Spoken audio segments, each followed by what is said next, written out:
membuat kita tuh terekspos ke dunia yang ingin kita teliti gitu ya. Jadi kalau rekan-rekan ngumpulin data kualitatif kan biasanya mungkin bisa download dari depan laptop ya, gitu. Ada data-data yang kita bisa download atau bisa diambil tanpa perlu kemana-mana. Jadi kita nggak ketemu orang gitu ya, bisa dilakukan gitu.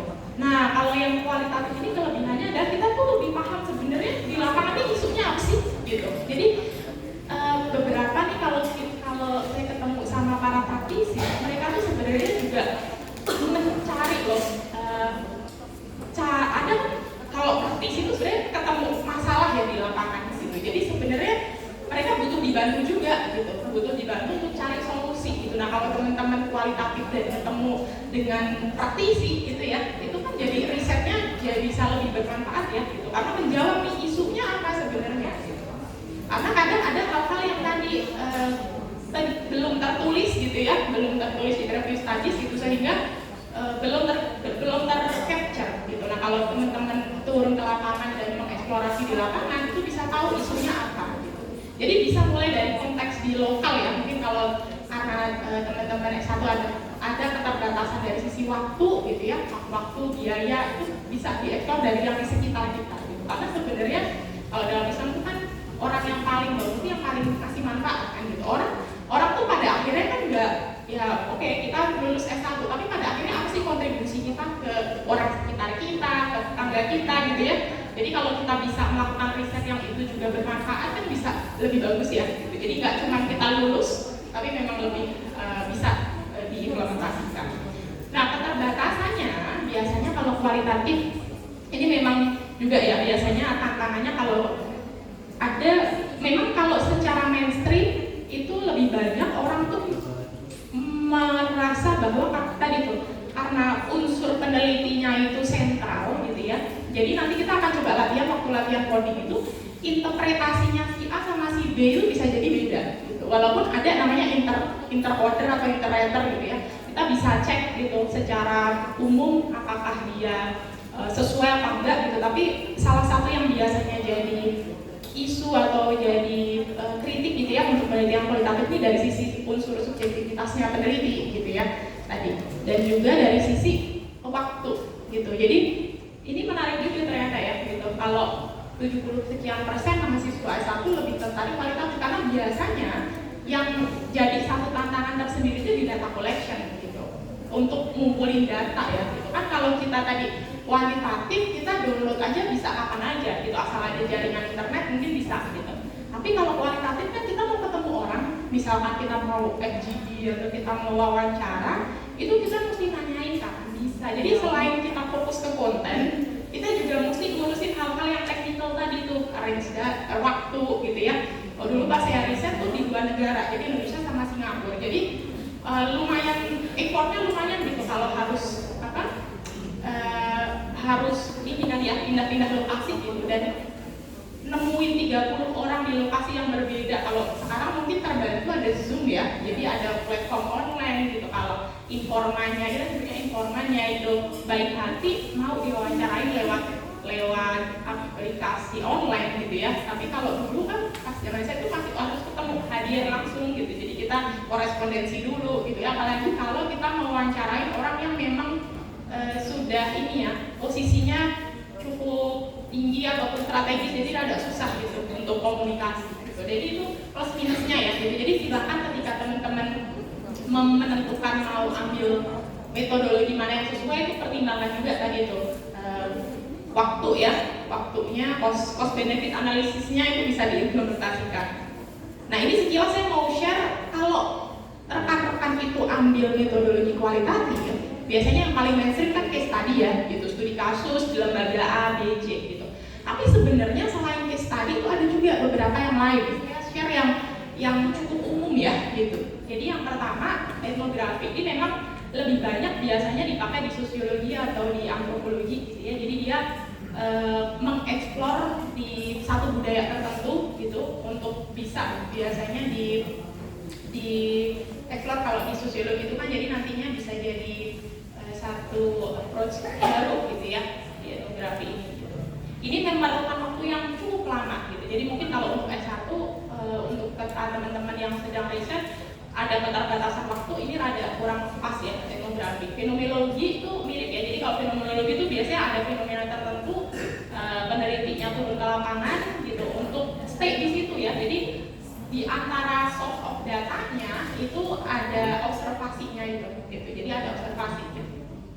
Nah, yang ketiga ini biasanya dilakukan di level S3 ya, dan ini lumayan ini juga namanya grounded theory. Jadi kalau grounded theory itu dia memang mulainya tadi bener-bener induktif gitu. Jadi data yang dari scratch gitu ya, from scratch, dari bener-bener data di lapangan gitu nanti dianalisis untuk jadi satu teori tertentu. Jadi grounded theory ini justru dari data mentah untuk nantinya dianalisis gitu. Dan diperlukan kedalaman ya, kedalaman pemahaman gitu topik yang diteliti gitu. Jadi ini juga rada panjang ya waktunya, grounded theory, action research. Nah ini action research barangkali cocok untuk Bapak Ibu dosen ya sebenarnya, yang bisa dikombinasikan dengan ini pengabdian masyarakat gitu. Jadi kalau Bapak Ibu biasanya ada pengabdian masyarakat, itu kan sebenarnya bisa dilakukan pendampingan ya. Jadi action research ini adalah riset yang peneliti ini ikut langsung kalau bisa mengubah sesuatu atau terlibat dalam satu program tertentu gitu kan. Jadi akan cocok sekali bagi Bapak Ibu dosen yang ada program pengabdian masyarakat. Biasanya kan ada yang programnya mungkin cukup panjang ya, misalkan 2 tahun, 3 tahun gitu. Jadi sambil Bapak Ibu menyelesaikan pengabdian masyarakatnya bisa sambil riset gitu. Ini mungkin saya sedikit share topik yang karena ini ya, tadi saya seperti mention kan terkait sama Waka Center gitu ya. Kita baru kemarin itu baru launching Green Waka Framework gitu. Jadi ini satu hal yang barangkali tadi saya sempat share ya ke Bu Elis di awal pas lagi ngobrol-ngobrol gitu. Ini bisa jadi satu topik riset nih, barangkali teman-teman Bapak Ibu dosen di sini sedang ambil cari-cari topik riset gitu ya, yang sekiranya bisa dieksplor pakai action research. Itu tadi topik terkait Green Waka itu gitu ya. Jadi bagaimana implementasinya di lapangan dan bagaimana masyarakat bisa ikut terlibat gitu ya. Ini bisa jadi salah satu opsi topik dan pendekatan. Nah, yang paling mainstream nih, paling rame biasanya studi kasus gitu ya. Ada yang risetnya di sini pakai studi kasus? Tadi kalau satu lembaga mungkin case study juga ya berarti ya. Jadi lembaga A, B, C gitu. Biasanya mungkin kalau untuk tugas akhir itu relatif ini ya, relatif bisa dilakukan gitu. Nah, kalau studi kasus ini biasanya rada susah kalau mau, khususnya kalau unit single case study ya. Jadi kalau studi kasus ini kan sebenarnya ada multiple case study yang biasanya kita komparasi gitu ya. Jadi lembaganya atau unit of analisisnya itu lebih dari satu gitu. Jadi itu ada komparasinya di situ gitu. Ada juga senior saya itu ambil riset S3 juga, tapi nggak tentu juga ya. Jadi case study itu bisa juga kalau memang cukup mendalam, studinya di satu aja bisa juga gitu. Jadi kalau teman-teman di jenjang S1 mungkin sebagian case study dengan single case study gitu ya. Nah itu tantangannya biasanya ketika publikasi gitu. Karena biasanya kan ketika kita mau publikasi, reviewer ini biasanya melihat dari sisi readiness levelnya ya. Maksudnya kalau dari editor atau dari jurnal itu kan dia mempertimbangkan orang tuh mau baca nggak sih jurnal tersebut, artikel tersebut gitu. Jadi kalau kita terlalu spesifik dan tidak ada lesson learn-nya, nah itu kan biasanya jadi chance-nya, kesempatan untuk dipublikasikannya jadi lebih kecil gitu kan. Jadi tantangannya kalau ambilnya case study, kecuali memang mendalam ya. Kayak misalkan, saya tempo hari sama Bu Luli juga lagi riset terkait sama misalkan case study di ada satu hal baru ya, ini namanya berbagi listrik project gitu. Jadi kalau hari ini di antara topik-topik yang lagi nge-hits itu kan tentang transisi energi ya, renewable energy gitu kan. Nah jadi dan ini belum banyak dilakukan, bagaimana lembaga wakaf itu dia mendanai proyek untuk renewable energy gitu di desa-desa pedalaman. Nah ini alhamdulillah kemarin bisa lolos ya ke satu jurnal gitu, karena tadi itu ada kebaruannya gitu. Jadi meskipun case study tapi ada topik yang bisa diangkat hal baru gitu ya. Nah itu tadi desain riset gitu. Jadi Bapak Ibu rekan-rekan semuanya punya opsi sebenarnya desain riset yang sesuai gitu ya. Nah ini beberapa yang datanya ya. Jadi kalau kualitatif itu datanya kan ada beberapa source of data. Kita nyebutnya datanya sumbernya dari mana saja gitu ya. metode pengumpulannya itu satu bisa lewat observasi gitu. Ini observasi ini berarti kita mesti hadir di situ gitu ya. Ada tipe yang namanya partisip, jadi kita penelitinya ini memang terlibat di situ gitu ya.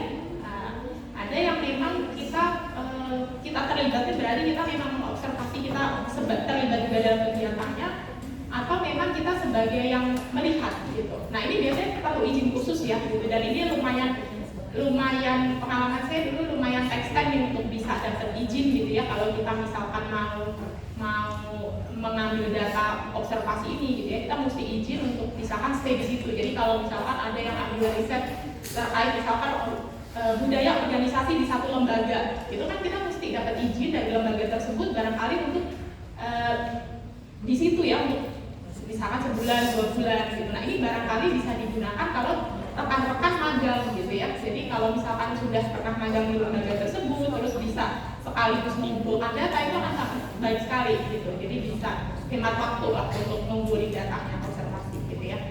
Nah yang paling mainstream kalau kita kualitatif itu biasanya pakainya wawancara. 2 nih yang paling mainstream ya. Jadi 1 wawancara, 2 FGD gitu. Ini kalau wawancara ini kan bisa one on one ya. Jadi kalau beberapa sumber tuh mentionnya in-depth interview, mendalam gitu. Mendalam ini dalam artian kita bisa menanyakan sesuai dengan topiknya gitu ya. Jadi mendalam sesuai dengan topiknya, dan ini secara garis besar diklasifikasikan jadi 3 gitu ya. Mungkin rekan-rekan sempat belajar dari metodologi, ada yang open ended. Jadi kalau open ended ini ya kita mungkin narasumber yang berbeda, pertanyaannya beda-beda gitu ya. Kalau yang semi structure itu bisa dia at least ada, dia terbuka. Jadi kalau rekan-rekan ketemu dengan informan itu at least ada poin-poin pertanyaannya gitu. Ini mau bahasnya apa, tapi nanti berkembangnya itu mengalir sesuai dengan feedbacknya si informan gitu ya. Kalau informannya itu ada namanya hal-hal baru, insight-nya banyak, itu mungkin bisa lebih mendalam di explore-nya gitu ya.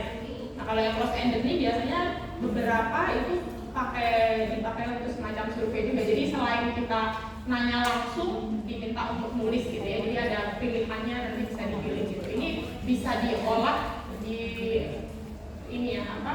dikombinasikan dengan mix method juga bisa gitu ya. Itu yang wawancara. Nah ada beberapa literatur itu mentionnya grup interview ya, dan beberapa literatur lainnya nyebutnya FGD. Jadi intinya kalau FGD itu kita kan ngumpulin beberapa narasumber gitu ya untuk mendiskusikan satu topik tertentu gitu. Jadi ini bisa jadi satu sumber data yang sangat rich sekali ya sebenarnya gitu kalau bisa mengadakan FGD ini.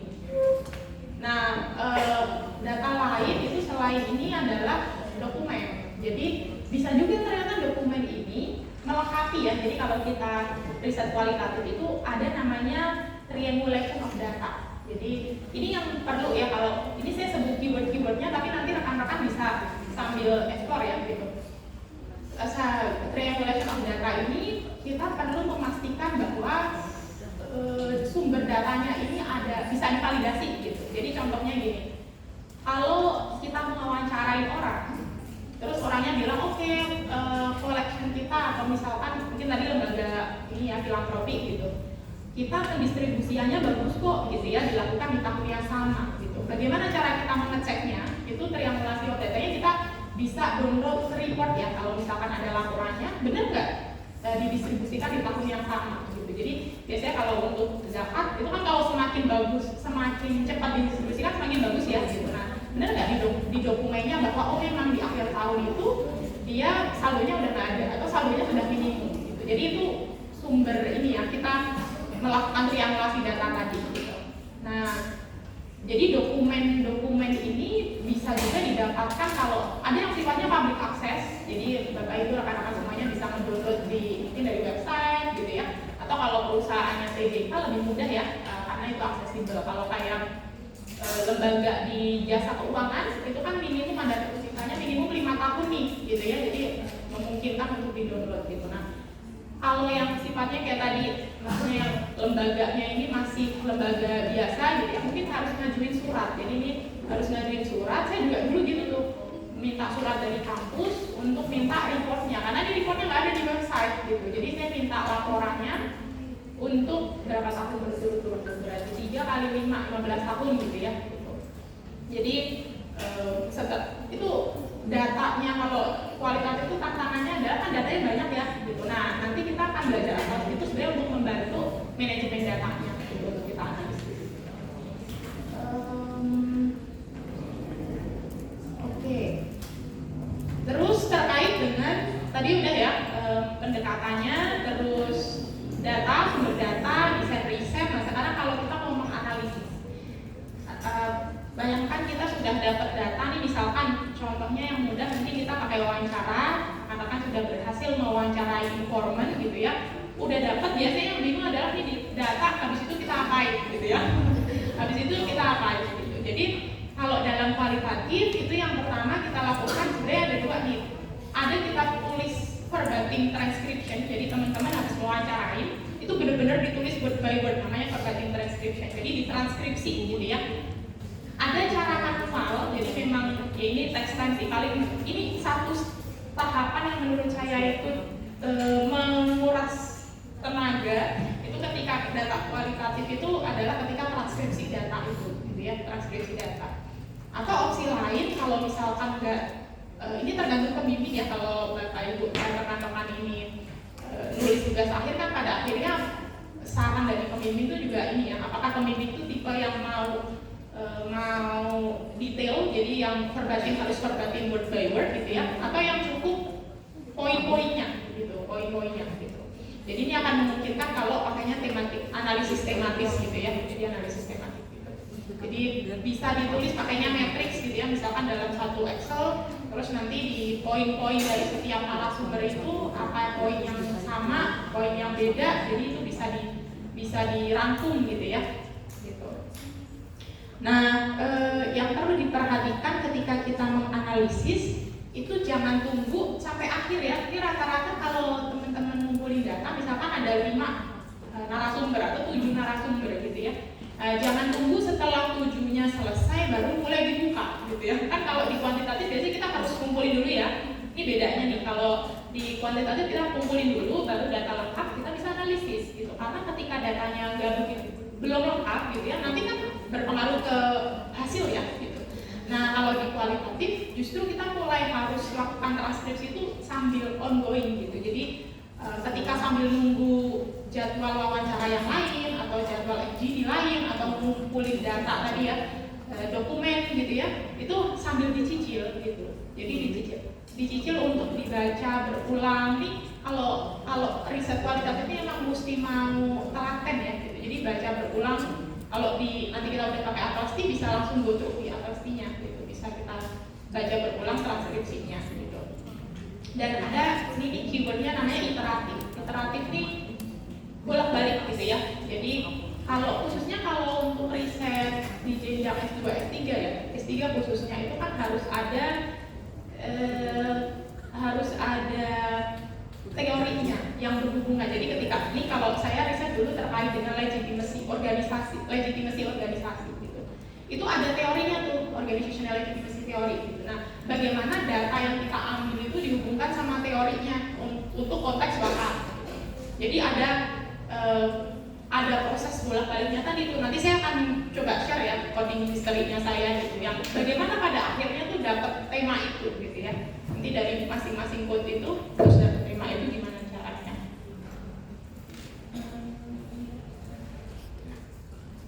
Nah ini sebelum ini ya,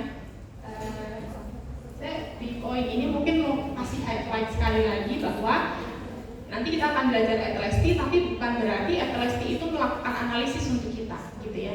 Atlasti itu hanya membantu kita untuk memanajemen data kita gitu ya. Nah selain Atlasti sebenarnya ada lagi yang lain gitu ya. Jadi kalau dulu saya pernah belajar tuh Atlasti sama NVivo ya. NVivo ini dua yang ini NVivo mirip juga gitu. Saya dulu awalnya pakai NVivo, cuman setelah belajar Atlasti, lebih mudah pakai Atlasti ya, lebih user friendly gitu.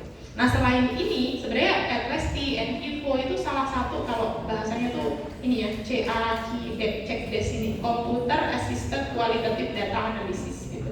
Jadi ada asistennya nih, komputer assistant gitu ya. Ini adalah alat bantu analisis data kualitatif. Nah ini nanti kan slide-nya saya akan share ya. Jadi barangkali sebenarnya lebih sesuai, misalkan ada rekan-rekan yang lebih mudah pakai NGO bisa juga gitu ya. Jadi secara substansi atau secara model itu biasanya mirip gitu ya. Oke, sampai sini dulu ada yang mau ditanyain nggak? Itu terkait sama kualitatifnya ya. Jadi sebelum kita masuk ke adresing, ada yang mau nanya? Kalau sudah cukup jelas, mungkin kita boleh ini ya, file yang codingnya itu sudah dibagikan ya.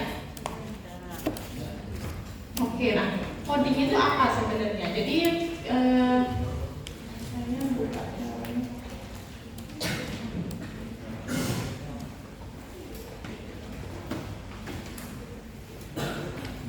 Oke, nah jadi kenapa kita perlu coba latihan mengcoding ini gitu ya. Ini codingnya bukan coding versi anak IT ya. Kalau anak IT ini kan mengcoding untuk nanti bisa di-develop jadi satu apps gitu ya. Kalau di sini bahasanya coding. Coding itu adalah sebenarnya kita mencari poin dari pernyataan yang disampaikan oleh si informator gitu. Jadi ini saya coba kasih contoh, ada dua pendekatan yang bisa dilakukan. Bisa kata kalimat per kalimat. Jadi ini misalkan kalau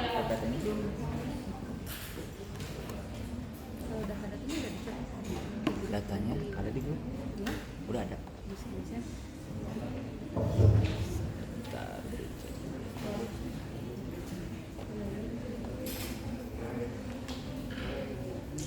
Oh iya ada.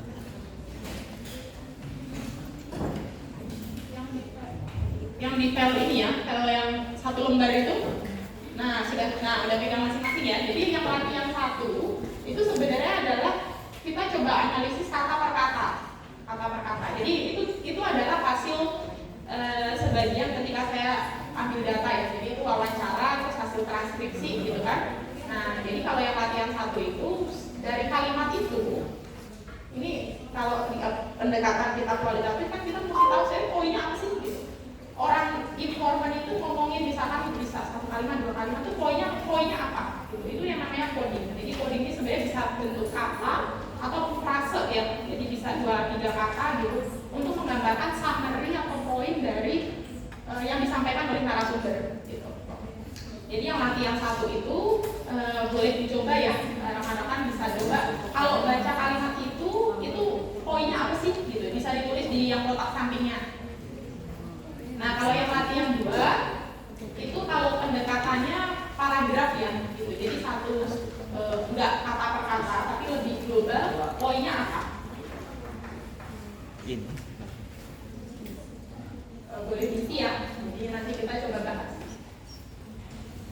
Ini jadi satu hal yang penting di sini perlu diasah ya. Maksudnya hal yang penting karena ketika nanti kita pakai Atlasti itu analisisnya sebenarnya kan coding kayak gini.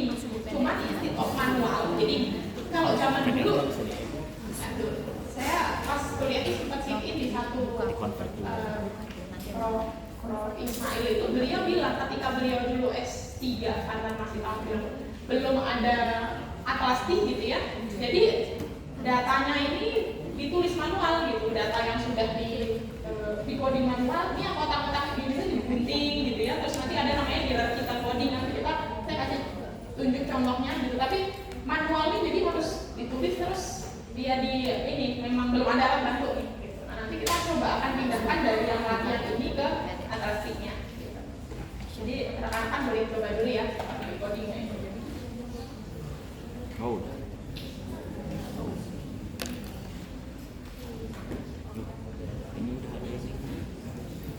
Ini kan misalkan kalimat si informannya ya bilang bahwa waktu kan entrepreneurship mindsetnya. Jadi kalau mau bicara bisnis ya mesti harus cari modalnya akan di poinnya menurut rekan-rekan dari kalimat ini ya.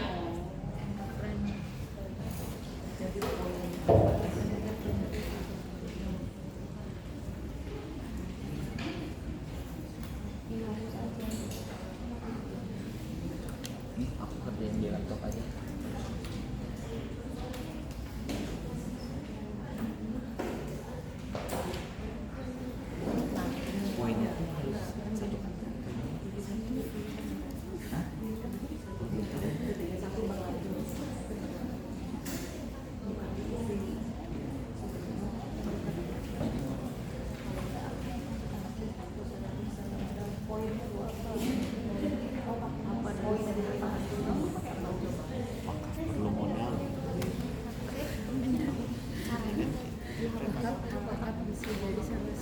zoom kotaknya dihapus aja gitu biar ketik langsung di sebelah gitu. oh gue Itu kalau udah editin kan wakaf bisa yang modal si arsitektur wakaf itu kan interpretasi kalau nggak ada dari satu masih klik kanan teks puzzle klik kanan add text di kotaknya yang di klik kanan add text Ini datanya, informanya mungkin saya kasih konteks settingnya ya. Jadi ini informanya adalah nazir. Jadi nazir yang dia terkait dengan pengelolaan wakafnya. Jadi terkait konsep wakaf dan implementasinya. Jadi ini nazir. Nazir itu orang yang mengelola wakaf ya. Nah makanya tadi saya bilang peneliti ini memang mesti familiar sama topiknya gitu. Mungkin ini mohon maaf ya kalau misalkan rekan-rekan juga topiknya tidak terkait wakaf gitu ya. Saya ambil contoh ini di sini terkait wakaf. Tapi sekiranya di sini ada rekan-rekan yang punya data gitu ya, sudah punya data, sudah wawancara gitu ya, atau sudah MGD gitu, misalkan mau dijadikan contoh boleh juga gitu. Jadi bisa lebih ini ya, bisa dibahas juga gitu. Tapi ini kita ambil satu contoh biar rekan-rekan terbayang gitu untuk menganalisisnya.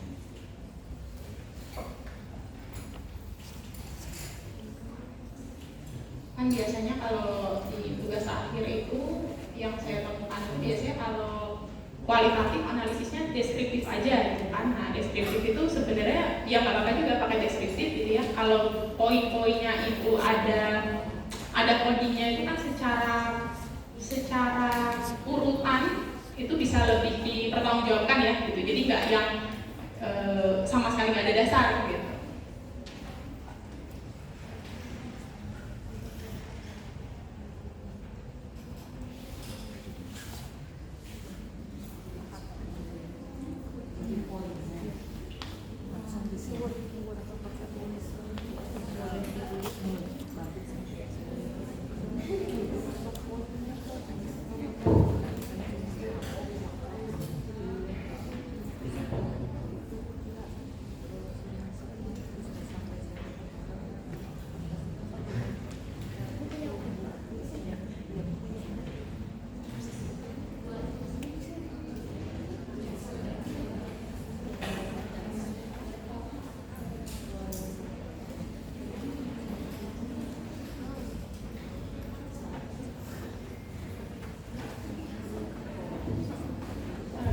Ada yang kesulitan atau ada yang ini boleh lihat sambil kita diskusi.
Jadi kalau biasanya nanti ini akan kelihatan ketika kita ini ya data display, ketika kita munculin data itu di skripsi, tesis itu ada titik-titiknya, artinya sebenarnya masih ada yang lain yang dia katakan. Gitu. Jadi bukannya harus diisi, tapi masih ada sambungannya gitu.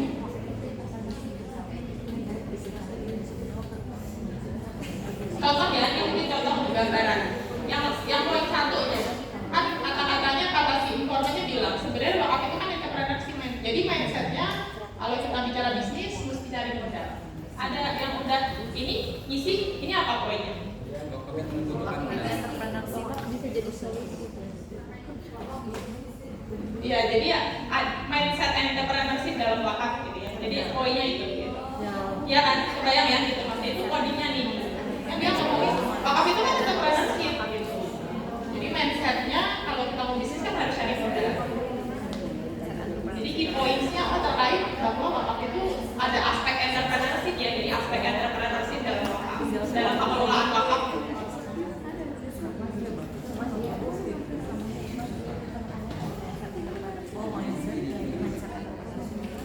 dalam wakaf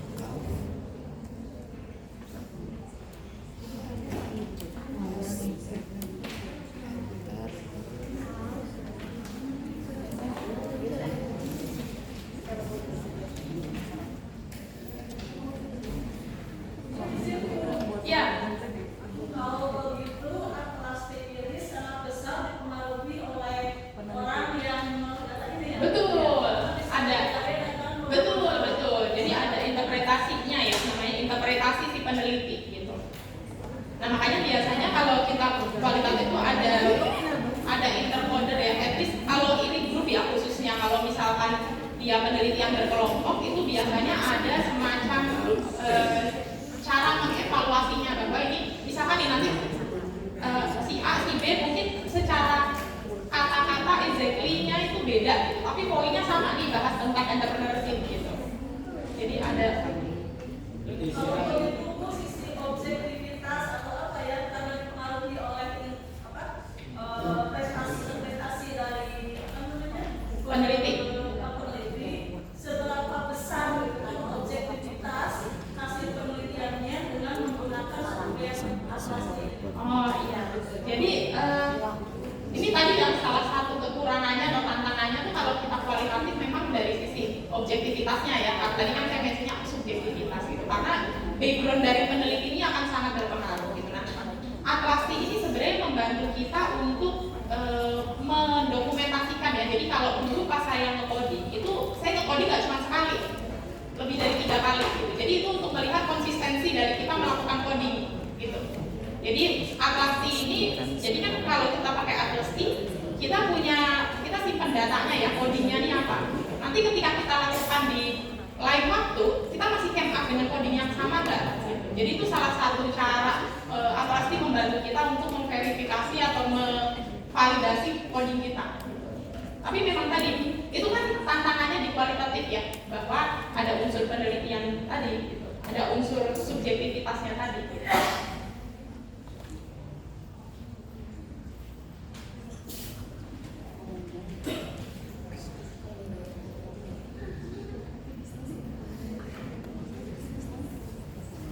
Kita mungkin bahas ya, boleh sambil bahas biar nanti lebih banyak praktek untuk atrasinya.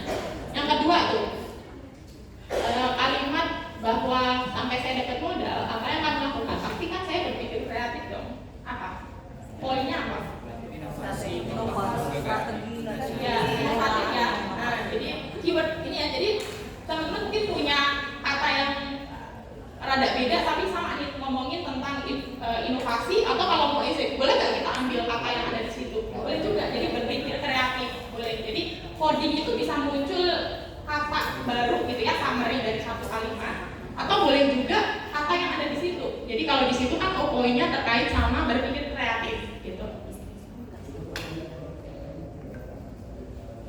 jadi wakaf ini kan Nah terus yang ketiga nih, jadi wakaf ini kan entrepreneurship ya. Nggak bisa juga kalau kita mengatakan saya nggak ada modal jadi nggak mulai. Nggak bisa seperti itu. Ada kerjasama. Ada lagi?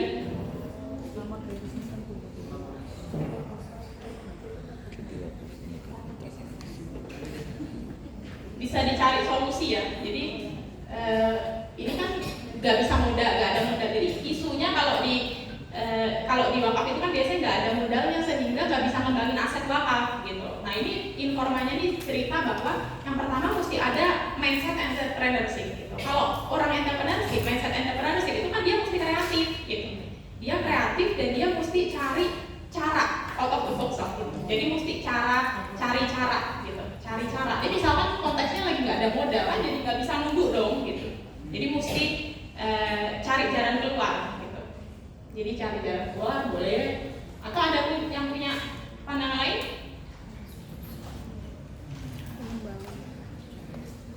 Jadi wakaf.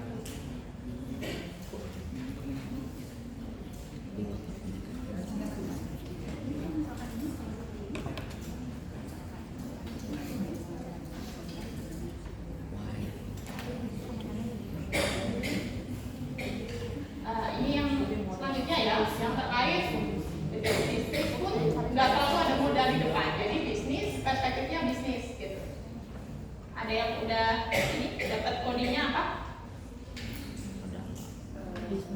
Jadi yang penting konsepnya mungkin ya Bu. Ada ide, ada konsep untuk pengelolaan zakatnya, wakafnya nanti. Betul. Ini mungkin ini ya, saya kasih contoh yang satu ini lebih detail. Maksudnya bisa jadi, makanya tadi saya sampaikan bahwa ketika menganalisis itu kita mau sedetail apa gitu. Ada yang mungkin analisisnya mesti kata per kata, ini tergantung supervisor ya gitu. Kalau supervisor saya dulu mintanya per statement gitu. Jadi memang saya analisis per page ini gitu. Tapi barangkali ada yang nanti di latihan 2. Jadi dia paragraf gitu ya, poinnya apa gitu. Itu mungkin lebih mudah ya.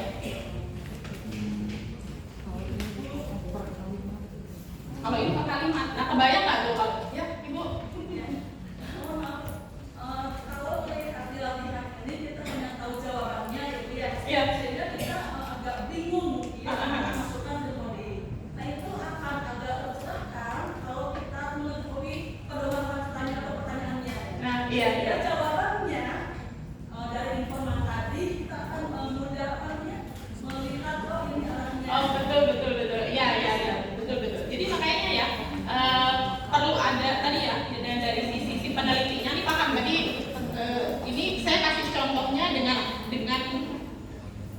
asumsinya memang tantangannya jadi konteks settingnya ya gitu. Betul itu sepertinya bisa jadi way out ya.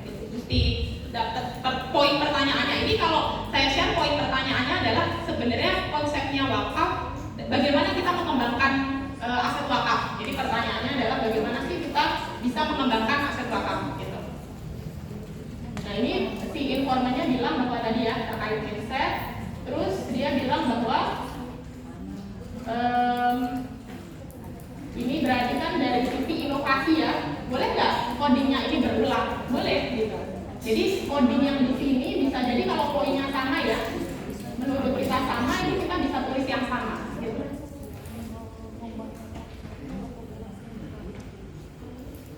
Ini konteksnya terkait dengan mindset bisnis ya. Jadi poin ini sama nih mindset bisnis dalam pengelolaan wakaf gitu ya. Nah, ini kalimat yang ini ya. Kalau bagi saya waktu itu insight-nya ini. Jadi rata-rata ini satu hal jatuhnya kalau bagi si peneliti satu hal temuan yang didapatkan ketika dia wawancara. Poin bahwa ini susah kalau mindset nazirnya itu orang sosial gitu. Jadi rata-rata kalau di Indonesia itu kenapa aset wakaf nggak berkembang? Rata-rata lembaga wakaf itu berangkatnya dari lembaga zakat. Zakat itu sifatnya sosial mindset. Jadi bagaimana dia didapetin terus langsung didistribusikan gitu ya. Gitu. Nah wakaf ini nggak gitu, wakaf ini beda gitu. Mesti dikelola gitu. Jadi asetnya itu mesti dikelola dulu, baru manfaatnya yang didistribusikan. Jadi ini secara mindset kan beda ya. Gitu. Saya pas dari wawancara ini saya, oh iya ya gitu. Jadi mindset nazir, mindset orang yang mengelola wakaf itu sangat berpengaruh terhadap bagaimana dia mengelola aset wakaf gitu. Kalau dia mindsetnya sosial, dia tidak terlatih untuk bagaimana mengolah asetnya untuk bisa produktif. Ya itulah kenapa aset wakaf di Indonesia gini-gini aja gitu. Ini perspektifnya si informannya.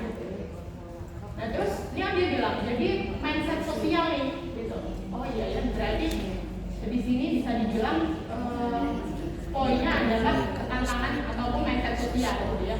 Mindset sosial. Nah ini kan dia emphasize lagi nih, dia ulang lagi gitu. Kalau nazir itu berangkatnya dari sosial tuh berat gitu. Karena apa? Kan orang tuh action tuh berdasarkan pemahaman dia kan gitu. Kalau dia selama ini pemahamannya itu adalah sosial mindset gitu ya, dia tidak terlatih untuk bagaimana mengoptimalkan aset wakaf, itu susah gitu. Jadi ini poin yang satu hal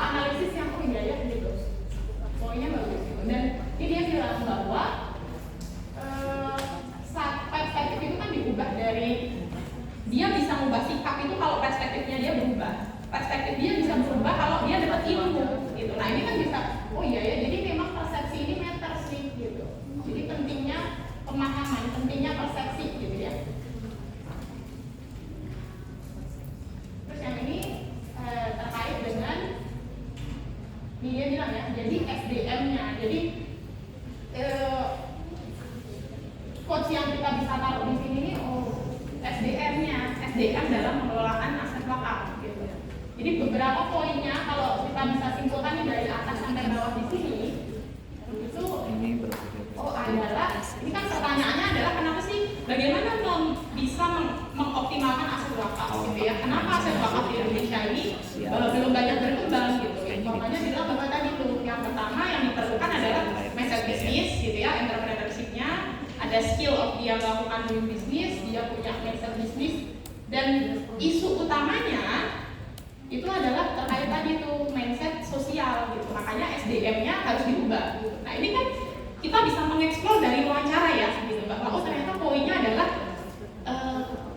latar belakang SDM, latar belakang orang yang mengelola wakaf itu sangat berpengaruh gitu terhadap bagaimana dia bisa mengelola aset wakaf. Gitu.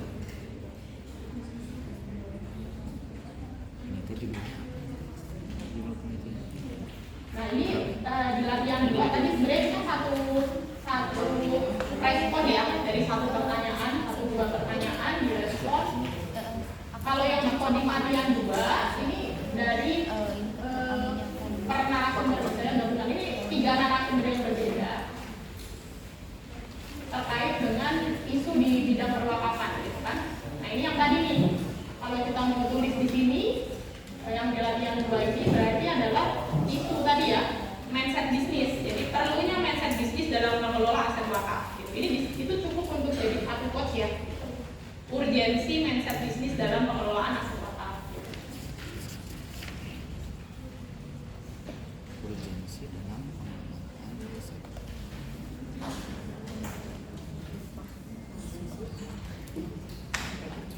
Itu bisa jadi satu quotes. Bisa nggak kita dalam satu paragraf ini muncul ada beberapa quotes? Bisa ya gitu. Jadi dalam satu paragraf ini bisa juga, kalau misalkan kita dapat insight ada 2 nih misalkan, ini satu kita mau tulis terkait sama urgensi mindset bisnis bagi lembaga pengelola aset wakaf. Yang keduanya adalah perlunya SDM yang bukan orang background sosial gitu ya.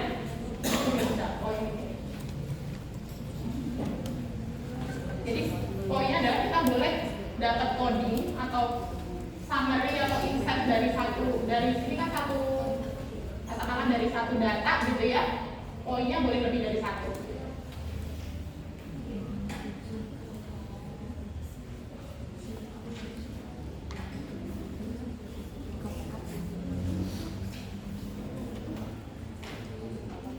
Nah ini kalau yang kedua ya,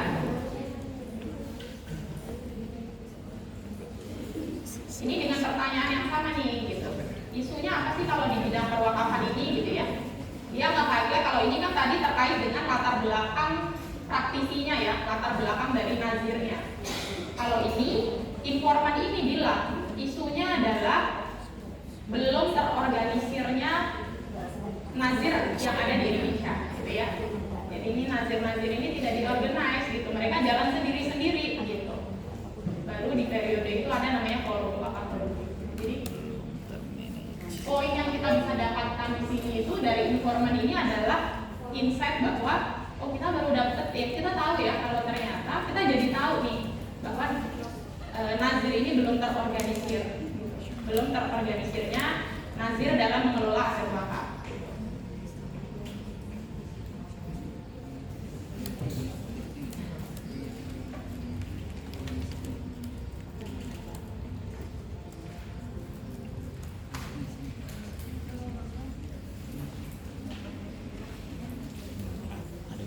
Yang poin ini ada yang mau share, kira-kira quotesnya terkait apa? Regulasi yang sulit. Regulasi ya, jadi isu regulasi. Nah, kebijakan wakaf. betul. Jadi isu regulasi untuk implementasi, kan dia bilang bahwa ada beberapa regulasi yang sulit untuk diimplementasikan. Jadi isu terkait implementasi regulasi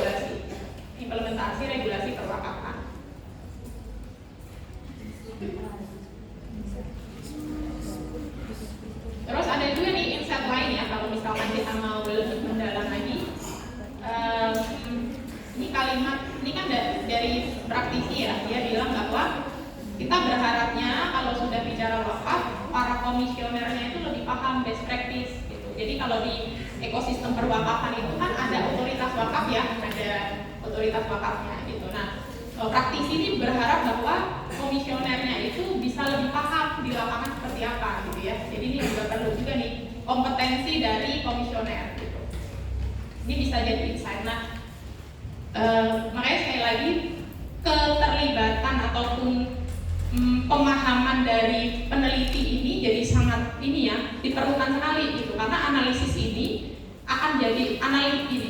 Kalau kita hanya menganalisis dari poin utama ya mungkin bisa gitu, tapi sedalam apa analisisnya atau critical analisisnya itu tergantung dari pemahaman kita juga gitu, dan bacanya kita dari literatur review ya gitu. Jadi kan kalau dianalisis itu kan sebenarnya nanti ketika kita menganalisis data, oke, ini kan sebenarnya data ya support. Jadi ketika kita mungkin saya tunjukin di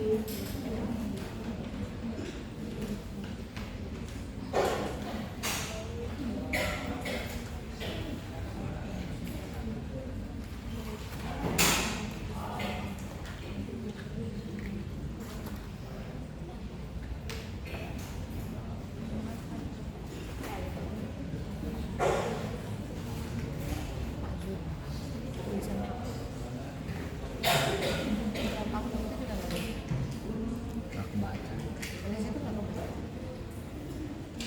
Nah ini kan, jadi kalau anak-anak Bisa sih kalau menggunakan data kualitatif itu Kalau untuk support argumennya, tesis itu kan nanti ada statement di situ. Terus data tadi, quotation tadi itu akan jadi datanya kita mensupport itu gitu. Jadi bisa jadi dari narasumber yang berbeda, itu dia akan, ini kan topiknya di sini terkait dengan prioritas dalam mengelola aset wakafnya gitu ya. Nah itu nanti akan dapat dari quotation atau kalimat-kalimat narasumber ini gitu. Nah ini waktu itu saya dapatnya dari atas ya, nanti kita akan belajar gimana caranya biar bisa dapat ini ya poin-poin ini.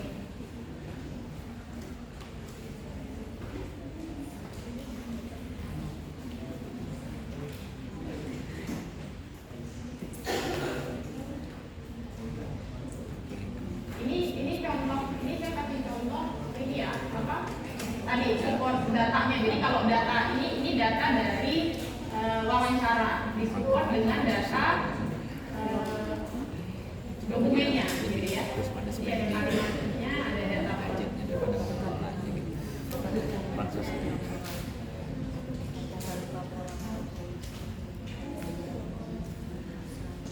Oke, sampai sini dulu ada yang mau ditanyakan? Kalau enggak, kita ke asasinya ya, sudah pada install ya.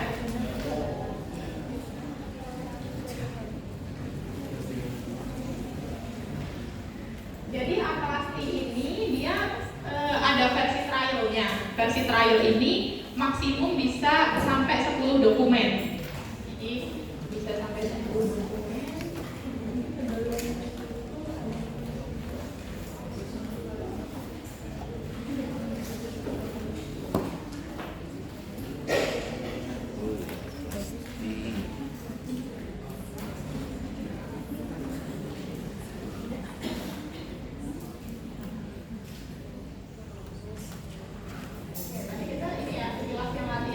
Coding tadi gitu. Jadi silakan nanti kalau teman-teman sudah dapat data verbatim transkripsinya bisa coba ya diaplikasikan untuk tadi tuh coding tadi. Nah, Atlasti ini nanti saya akan share. Ini kan bisa jadi salah satu cara untuk bantu kita analisis data. Gitu. Tapi setelah itu sebenarnya Atlasti ini bisa bantu kita untuk kajian literatur. Jadi literatur review gitu. Pakai tadi fitur codingnya itu. Nah ini saya mau kenalkan dulu beberapa terminologi umum ya. Kalau di atas ini ada kan dokumennya yang nanti kita akan upload. Terus ada quotes ya tadi. Jadi quotes ini yang menggambarkan atau merepresentasikan kalimat ataupun data data yang kita dapatkan. Ini namanya quotes. Nah quotation ini adalah sitasinya ya. Tadi kalimat yang kita sitasi tadi itu namanya quotation kalau di atas. Terus ada juga memo, nanti kita bisa tambahkan kalau misalkan nih ketika kita menganalisis satu kalimat gitu ya, kita bisa kasih memo ini untuk kita waktu itu ada observasinya apa gitu. Ketika kita melakukan ngumpulin atau dapat data ini tuh ada insight tertentu atau hal apa gitu, kita bisa tuliskan di memo. Dan ada network ini, nanti network ini untuk visualnya. Untuk visual. Ini kalau udah pada dapet Atlasty yang rekan-rekan download yang nanti kita akan gunakan itu Atlasty version 22 ya. Atlasty version 22. Dulu pas saya itu saya pakainya masih yang versi 8. Jadi berubah. Ini ada bedanya apa sih kalau misalkan ada update begini? Itu biasanya ada fitur barunya gitu. Nah, kalau Atlasty itu yang saya tahu sekarang dia sistemnya pakai update ya. Jadi rekan-rekan kemarin waktu ngedownload kan mesti login ya. Nah, nanti ketika subscribe itu dia akan kasih reminder kalau misalkan ada versi lebih update-nya gitu. Tapi kalaupun kita pakai yang sebelumnya juga nggak apa-apa, karena kan sebenarnya nggak semuanya fitur itu juga kita pakai kan gitu. Jadi tergantung kebutuhan kita aja. Gitu. Nah, yang kita pakai nanti yang Atlasty 22 ini. Dan sekiranya nantinya rekan-rekan ini kan versi perkenalan ya gitu. Jadi kita nanti coba go through ke Atlasty-nya. Tapi sebenarnya Atlasty ini punya satu website untuk namanya Atlasty Academy. Jadi dia selain bahas Atlasty-nya, dia ada bahas terkait penelitian kualitatif gitu. Jadi sudah bisa diakses ya. Nanti kalau rekan-rekan cari Atlasty Academy itu akan muncul tuh banyak. Dan di Atlasty sendiri itu dia juga melakukan dia mengadakan webinar online. Jadi misalkan topik terkait visual gitu ya, visualisasi menggunakan Atlasty. Waktunya sejam, cuman saya amati isunya karena Atlasty ini kan basisnya di Jerman ya. Jadi waktunya kadang nggak cocok di waktu Indonesia tuh seringnya tengah malam. Gitu. Jadi saran saya kalau misalkan nanti rekan-rekan mau pakai Atlasty bisa dieksplor di YouTube-nya karena cukup lengkap di YouTube-nya Atlasty itu.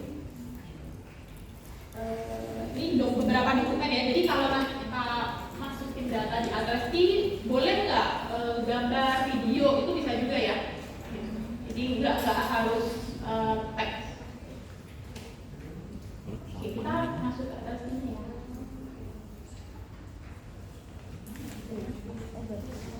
Tampilannya sudah seperti ini. Sudah. Nah, kita mau buat project baru. Ini boleh create project. Boleh dikasih nama, misalkan tugas akhirnya atau misalkan riset apa, topik risetnya gitu ya. Boleh diisi project name di sini.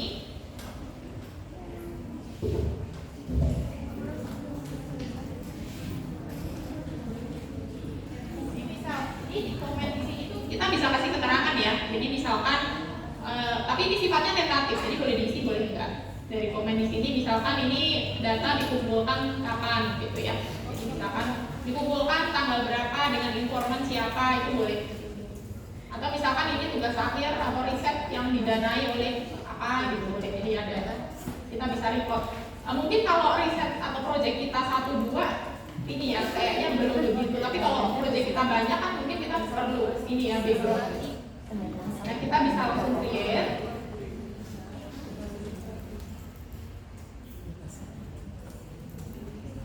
Nah, tampilannya yang versi 22 seperti ini ya. Ini masih kosong nih dokumennya. Nah, kalau kita mau add dokumen, itu kita bisa lewat sini. Ini bisa add. Nggak bisa sih gimana? Mungkin kita satu contoh pakai teks dokumen dulu ya. Teks dokumen ini contohnya adalah kita langsung masukin teksnya di situ. Nah, jadi kalau kita pakai tadi ya teks dokumen, kita bisa copy. Jadi misalkan ada kalimat tadi yang dari podium tadi misalkan.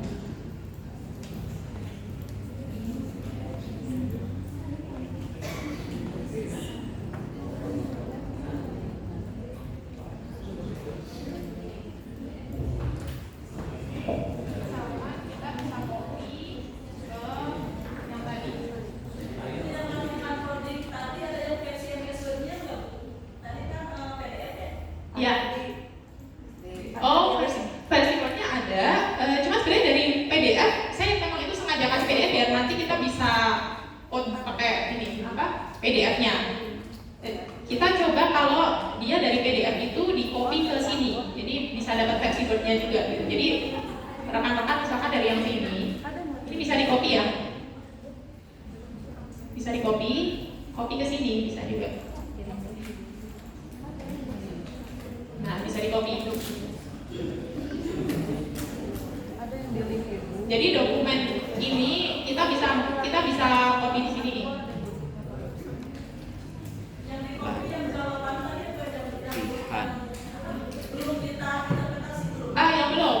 Jadi yang kita copy di sini ada datanya. Itu namanya data kita ya. Transkripsi format tadi atau poin-poin yang tadi ini data, kita nyebutnya data nih. Jadi ini data kita nih, data bagi peneliti kualitatif ini ya statement-statement ini nih. Poin-poin ini. Jadi kita bisa copy.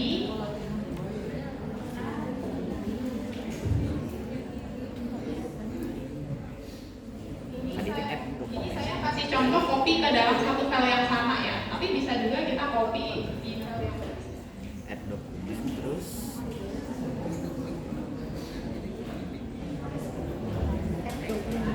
Ini enaknya di Atresti itu kita bisa ngedit-ngedit ya di sini. Jadi mungkin ini kan filenya masih beda-beda gitu ya. Kita bisa rapikan di sini. New text document sama apa-apa. Terus copy paste aja.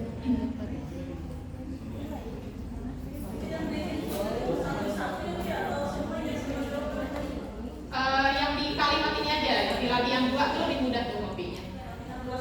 Ya.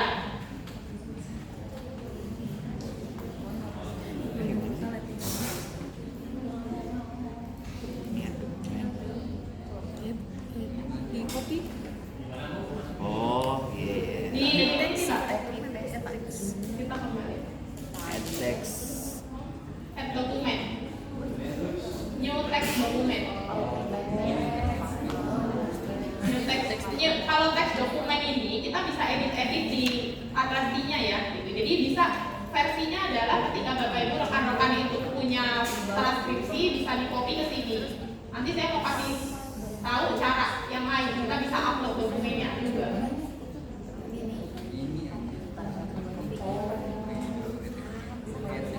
Nah, ini kan dokumen kita tersimpan ya di sini. Sudah semuanya sudah di copy ini tadi. Belum. Oke, tungguin. Ya. X-nya di bawah nggak masukin aku kan X-nya di bawah nggak di bawah. Ya. Boleh ya. Ini geser aja. Di memo. Nah, Di memo. kalau kita ini dokumen yang berbeda, ini kan Cuma yang web yang lainnya. Beda ya.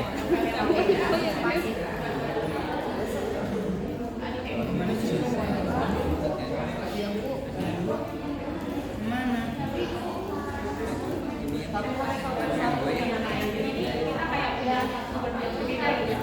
Masih nyobain yang web. Ini jadiin satu, saya jadiin satu. Bisa. Jadi itu, ini kan tadi sebenarnya ada dari 3 informant ya. Ini saya jadikan dalam satu file yang sama. Tapi kalian juga bisa simpan di file yang berbeda.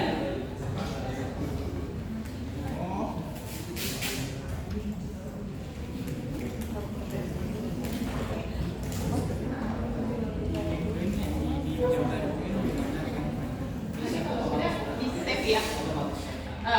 Iya, kesimpan. Tapi kan kalau pun dipencet save itu lebih aman ya. Saya tuh ini kalau ini disimpan aja gitu. Jadi setiap kita update itu disimpan. Walaupun sebenarnya Atrasti ini auto disimpan auto simpan.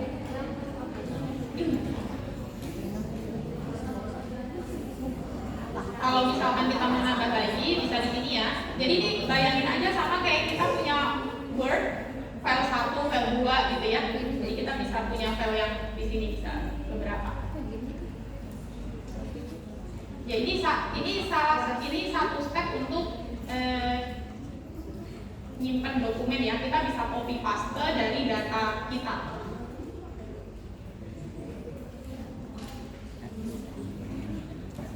Sudah semua sampai sini? Udah ya? Ada pengaruh nggak bu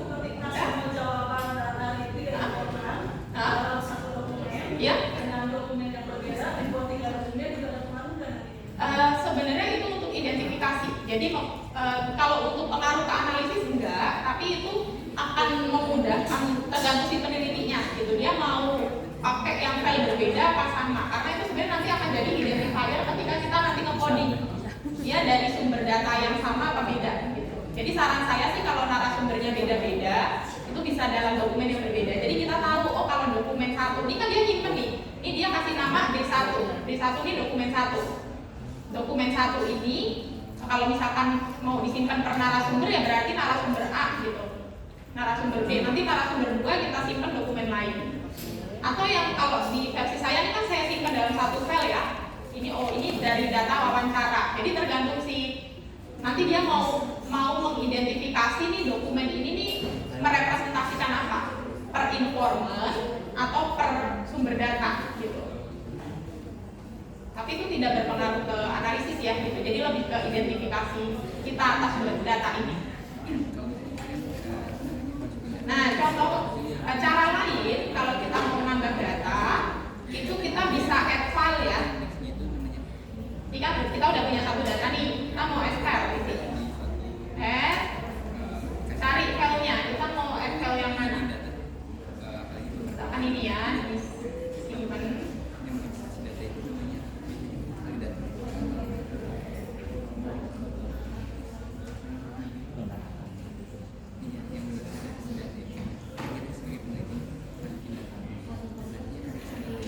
Kalau mau upload filenya ditutup dulu ya. Jadi dia bisa up.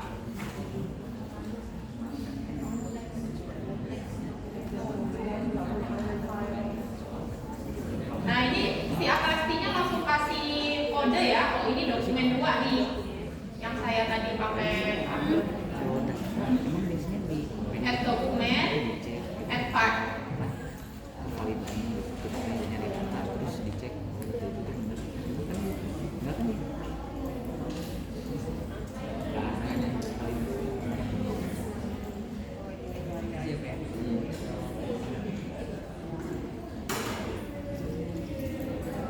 Kalau kita punya PDF misalkan gitu ya, itu kita bisa add file juga. Bisa. Nah ya udah ini Kemarin saya share file ini, sampel. Ya. Udah pada punya kan ya, sampel file. Itu kita bisa juga add misalkan filenya kita itu video bisa juga. oh iya Misalkan ya kita punya data video, coba itu bisa juga nih. Jadi nanti kita bisa sama kayak tadi ya di add dokumen, add file. Nah, kita tinggal klik aja. ini nggak usah dikompres Ini mau video bisa juga, gambar boleh ya, PDF bisa juga. Kalau gambar seperti apa itu? Jawaban berupa gambar misalkan. Jadi kalau kualitatif itu kan dia tadi ya ada yang ngasih data kan gitu. Jadi gambar itu biasanya bisa jadi support dari statement kita gitu. Jadi kita bisa gunakan juga.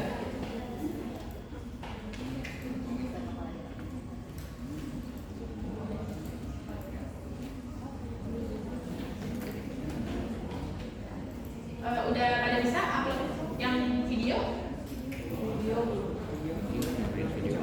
Ada kendala nggak?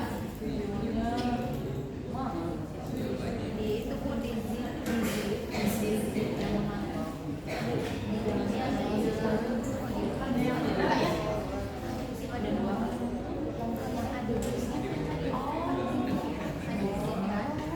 Enggak ini ya, enggak dulu. Ya, main card. Oh, yang main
videonya ada. Ada di zip dikirim. Di zip yang dikirim. Tadi yang video presentasinya siapa? Bina review yang Minecraft include video. Iya. Ambil Nah, satu jadi yang aja. tadi kan dia perlu di itu ya, kalau masih rar di ekstrak dulu ya. Oh ini. Bisa yang video? Udah ada kan belum ya? Data ya. Itu di ekstrak dulu aja. Nah, yang Minecraft.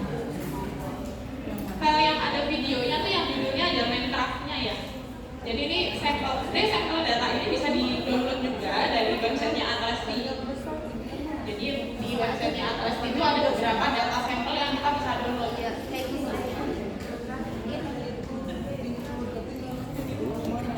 Oh, ini yang lakukan. Pasti pernah butuhin. Oke, kita coba latihan coding dulu ya di sini ya.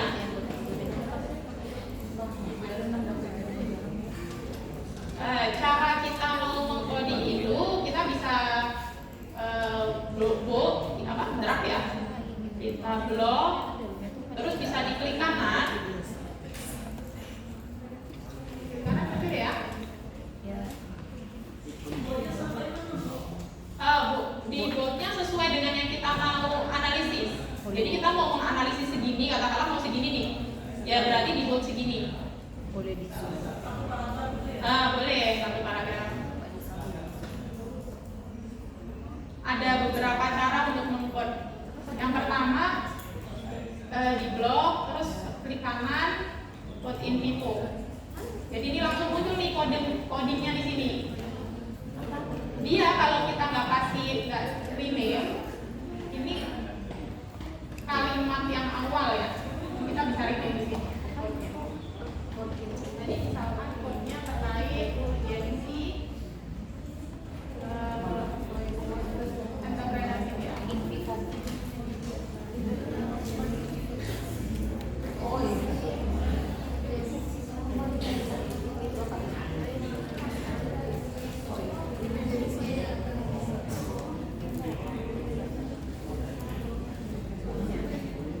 Klik kanan, urgensi yang dalam pengelolaan. Ini ya, misalkan ini kita mau bikin cara ini tadi ya, udah dapat cara coding satu itu caranya di blok, klik kanan, code in vivo. Cara lain itu kita bisa misalkan ini ya.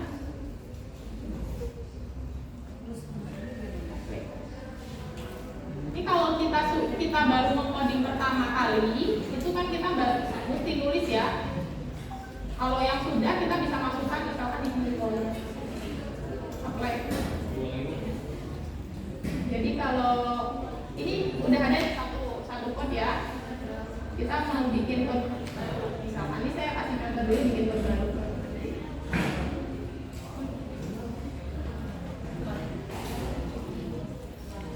Di klik apa?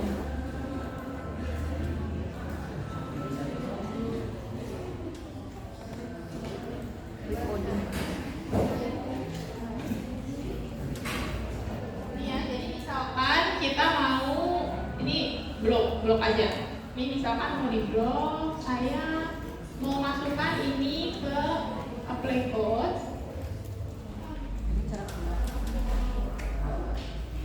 Kita bisa tambahkan di sini ya.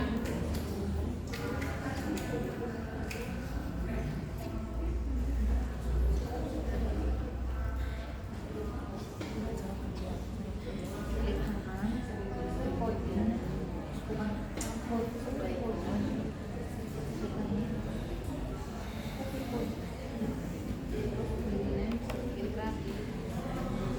Oh, Lego juga bisa sih.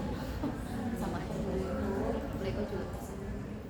Terus di rename bisnis berpikir kreatif.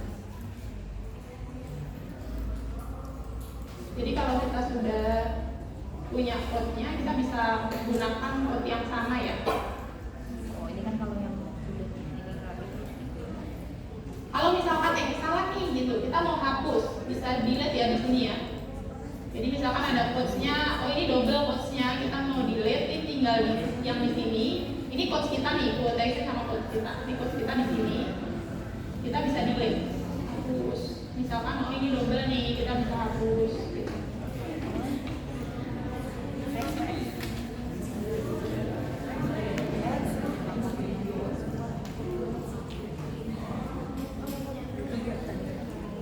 Mbak Lisa. Bu Lisa. Wah, close the program dong. Biar dia bisa ada apa ininya.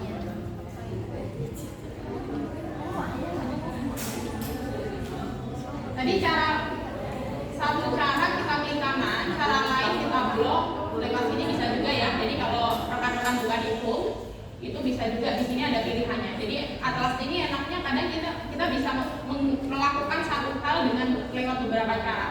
Bisa tadi klik kanan, terus play quotes, ada juga sebenarnya di sini ya, bagian sini, bagian fitur sini. Jadi bisa dipakai juga.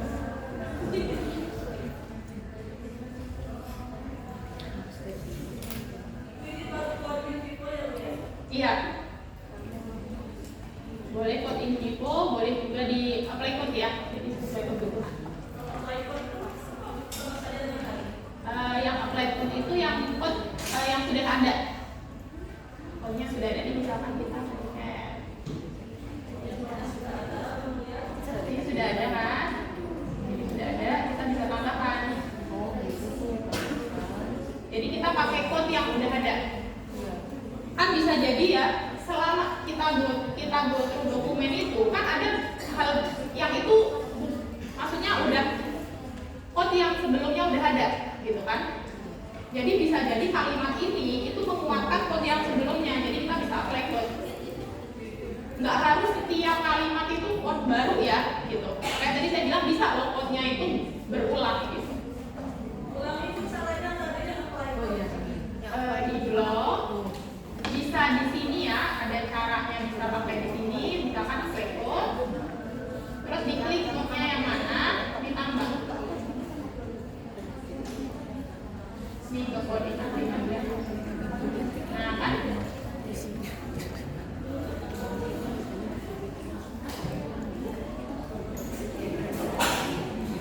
klik kanan, apply code, selesai. Diklik, tambah.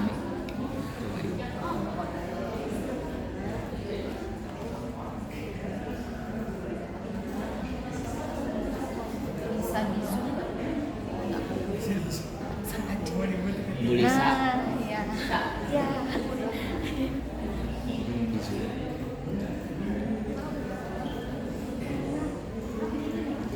Nah, ini rekan-rekan perhatikan ya, jadi tadi pertanyaan Ibu terkait dengan kalau filenya kita simpan di file yang berbeda, itu efeknya kemana ke sini. Jadi kalau teman-teman perhatikan ini kan ada 3.2 ya.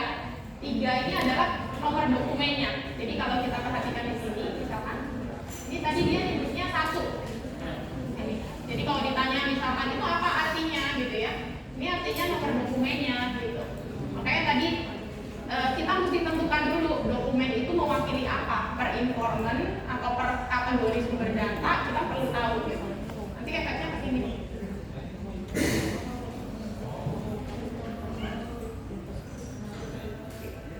Nah, jadi yang dilakukan si Atlas T ini membantu kita untuk tadi mengcoding itu ini ya, membantu kita. Jadi kita nggak manual satu-satu. Itu kebayang kalau filenya dulu pas saya transkripsi itu kan lebih dari 300-400 halaman. Jadi kalau manual kan ini ya, PR gitu. Nah, jadi saya tinggal upload, terus saya tunggu satu-satu tadi. Statement ini dulu gitu ya.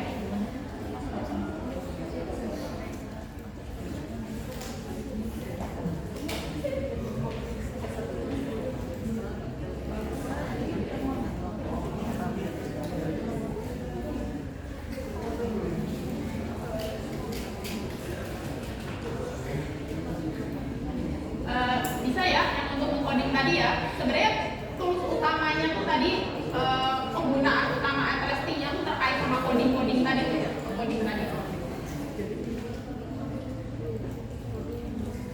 Nah, jadi tadi kita sudah tambahkan ya, sudah tambahkan dokumen, terus kita udah coba coding di situ.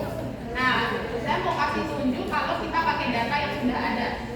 Boleh di sini kalau kita tadi import project. Jadi kalau new project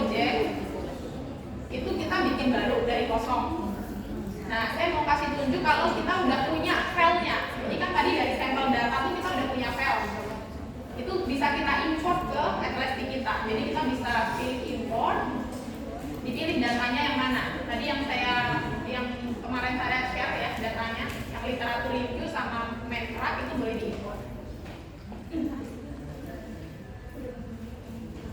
Karena saya udah import, muncul kayak gini nih. Ada yang sudah bisa import, nanti dia akan muncul ada kayak gini. Nah ini sampel project.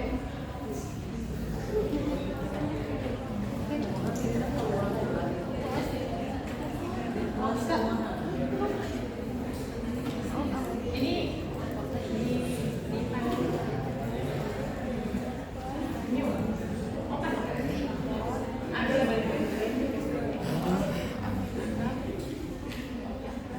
Dua-duanya langsung.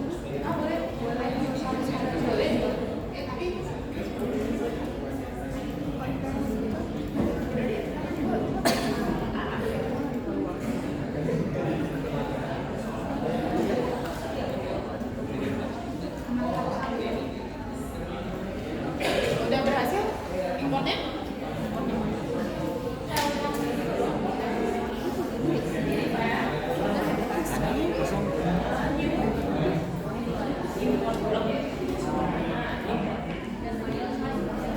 Yang satunya lagi.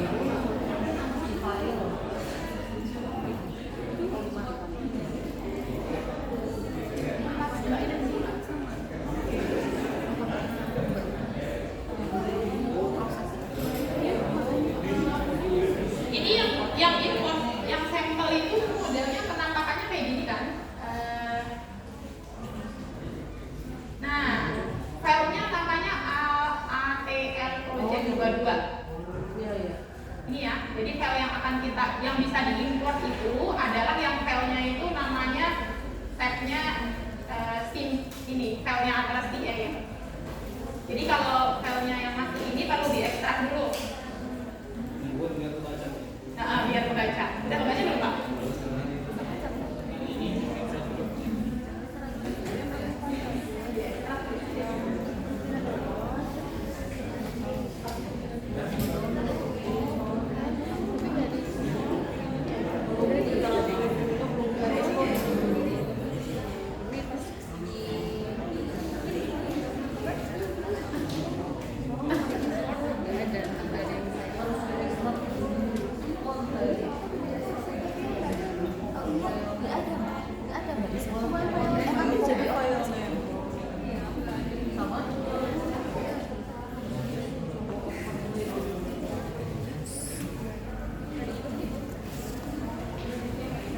Ada yang berhasil nggak mengekstrak? Apa ini? Nah itu boleh. Ini diopen. Apa ini ya? Apa versi Windows-nya ya? Efek ya? Bisa. Ini berhasil. Kalau bisa pada mah. Ini pada mati. Jadi ini hanya folder aja dengan nama file. Iya.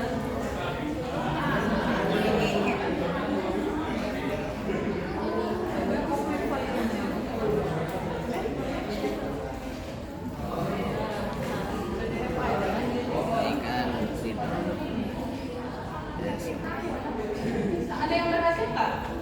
Belum.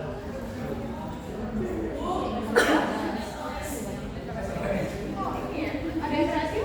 Nggak ada, nggak bisa kebuka Bu.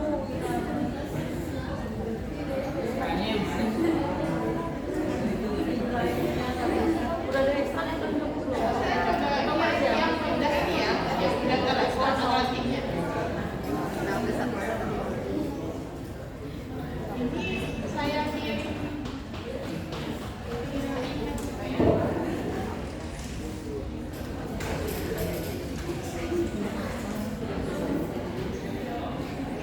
Mbak Enes. Sampai jam 11.30.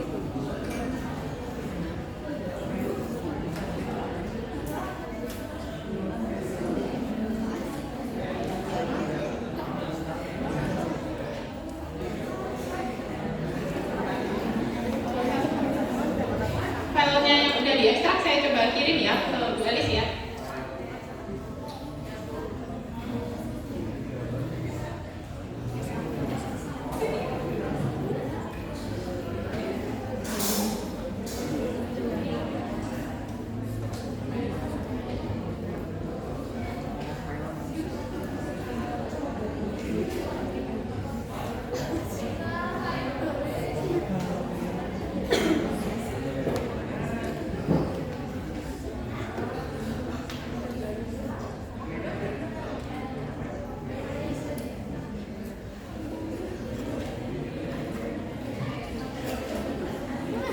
Aduh, laptop nanti support.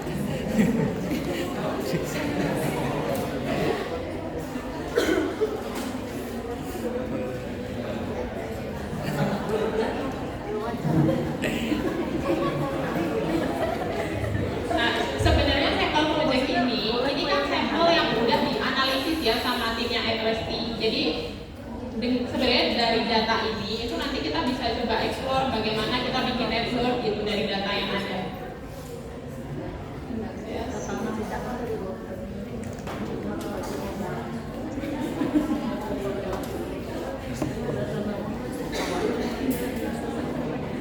Bu Lisa, itu datanya kalau nggak importnya itu udah bentuk dalam Atlas AI. Importnya itu udah dalam bentuk project Atlas AI. Soalnya karena itu kan beda versi ya. Jadi versi Oh, bisa jadi karena versi free ya yang akan gunakan ya. Jadi bisa jadi Kalau PDF sama Word karena ini kan karena trial kali ya. fitur-fiturnya kebuka semua. Iya, memang kalau trial itu namanya gratisan jadi ada keterbatasan. Ini tapi saya tunjukkan dulu.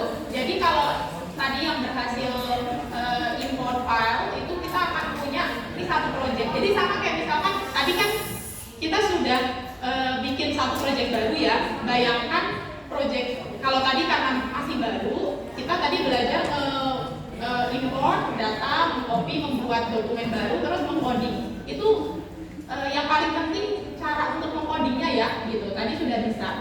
Nah, cuma kalau kita mau coba analisis, kan enaknya pakai data yang sudah lengkap nih, gitu. Makanya saya mau sebenarnya tuh niatannya mau nge-share yang ini, biar udah muncul misalkan di sini ya. Ini kan file yang literatur review ini, dia sudah di coding sama tim ATLST, jadi sudah lengkap nih misalkan nih. Ini dari dokumen ini, itu dia sudah coding. Ini coding ini kayak gini ya, kalau sudah dibutuh per dokumen, ini akan muncul jadi banyak kayak gini. Jadi tadi kita baru coding kan, baru latihan coding. Nanti kalau rekan-rekan menggunakan ATLST ini untuk menganalisis atau membantu analisis datanya teman-teman, itu nanti codingnya akan seperti ini tampilannya. Iya, jadi ini misalkan seperti ini tampilannya. Ini yang tadi saya bilang, ATLST ini bisa kita gunakan juga untuk membantu literatur review. Jadi ini saya kasih sampel projectnya ini yang literatur review. Jadi ini kalau diperhatikan ini adalah jurnal-jurnal di sini. Kan kita biasanya kalau kita anak literatur review manual kan kita baca terus kita tandain ya gitu. Kadang kita baca lagi terus kalau filenya hilang gitu. Nah, enaknya kalau kita pakai ATLST ini kita bisa download nih misalkan untuk quotes yang terkait sama learning. Jadi kita kalau bikin literatur review kan perbab ya, subbab terkait sama learning. Ini ya, misalkan di sini kita buka.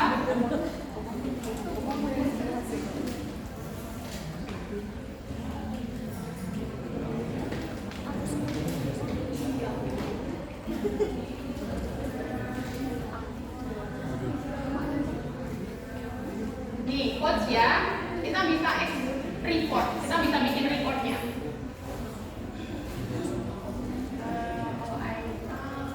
Ini dia udah gitu, kita create report.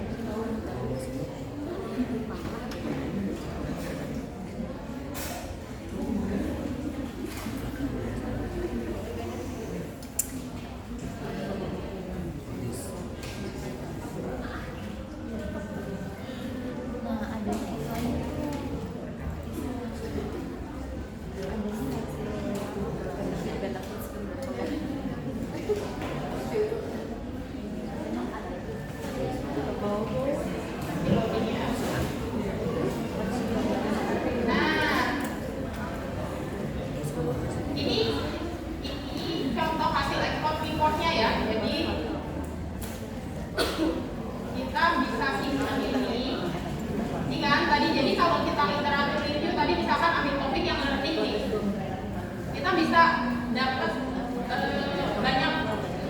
artikel-artikel yang kita sudah analisis itu kita bisa pakai nih. buat yang jazz. Gratis nggak bisa. Ikut sendiri. Ini dari outputnya. Tadi lo dikirim. Jadi lebih mudah kalau nanti ini kan kita bisa save dalam bentuk Word. Jadi nanti tinggal kita parafrase. Kalau kita literatur itu pakai atrasi ini, gitu ya. Kita tinggal parafrase. Nah, itu.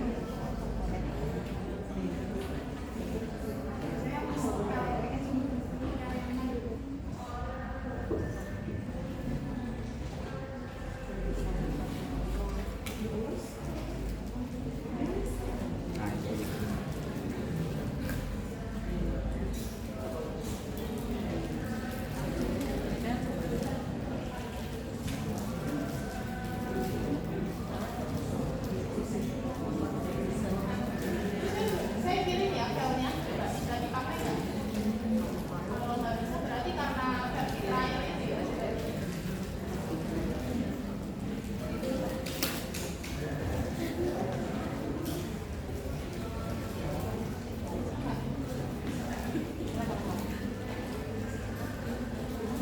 Kan nggak bisa, kalau misalkan nggak bisa juga bisa langsung ke ini aja nggak analisis apa yang selanjutnya. Oh, Maksudnya ini kan bapak-bapak udah muncul ada.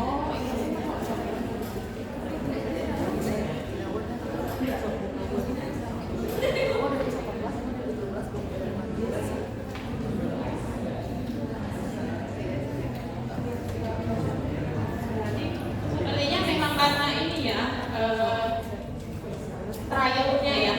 Nah, cuman saya mau kasih tunjuk. Jadi yang ini tadi kan kita sudah bisa. Ini kalau datanya sudah ada, nanti tampilan codingnya seperti ini. Nah, ini yang visualnya nih. Di visualnya kita bisa bikin network. Rekan-rekan boleh buka file yang tadi ya. Kalau misalkan mau coba bikin network, create network. Misalkan networknya terkait dengan visual.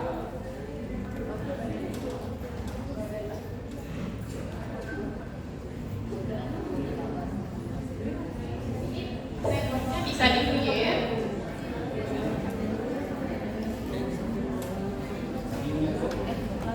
Ya, di new network. Nanti di new network ini kita bisa add. Nah, ini contoh ya.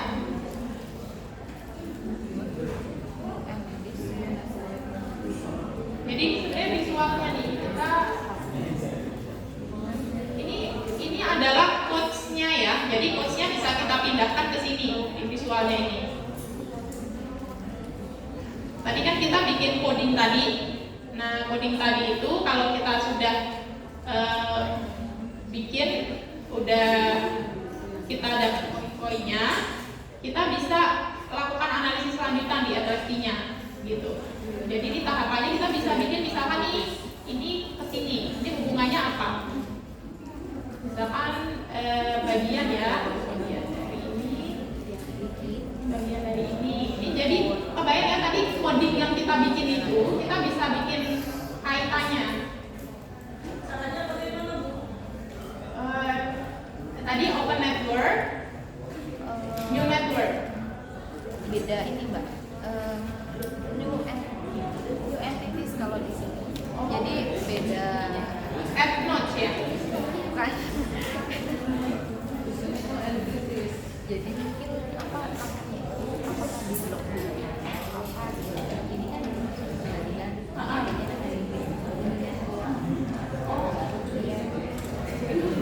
Oke, boleh. Di new entities, kalau Bapak Ibu tampilannya di new entities, muncul new entities. Home, terus new entities. Terus new network. Ya, tampilannya boleh diketik.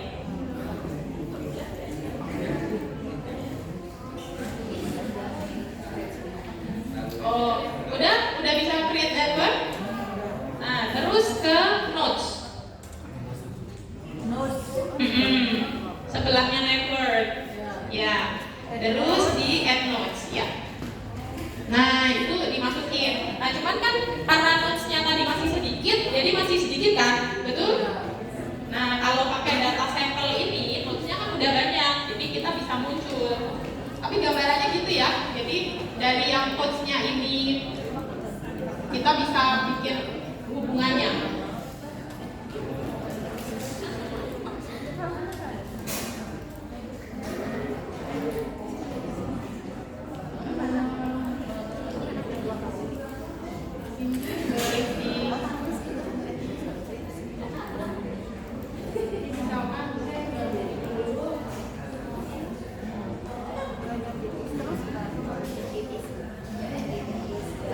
Jadi ini kalau di Envivo, di Atlasi ini kita bisa, ini kan belum rapi ya, gitu. Kita nanti bisa pilih, dia tuh udah kasih kita, udah membantu kita untuk memvisualkan. Jadi dari data kita, itu nanti kita tinggal pilih aja mau versi yang seperti apa layoutnya. Nanti dari Atlasinya. Quotes-nya tadi kalau rekan-rekan udah bikin quotes-nya banyak, itu bisa dibikin hubungan antar quotes-nya, terus bisa dibikin visualnya seperti ini.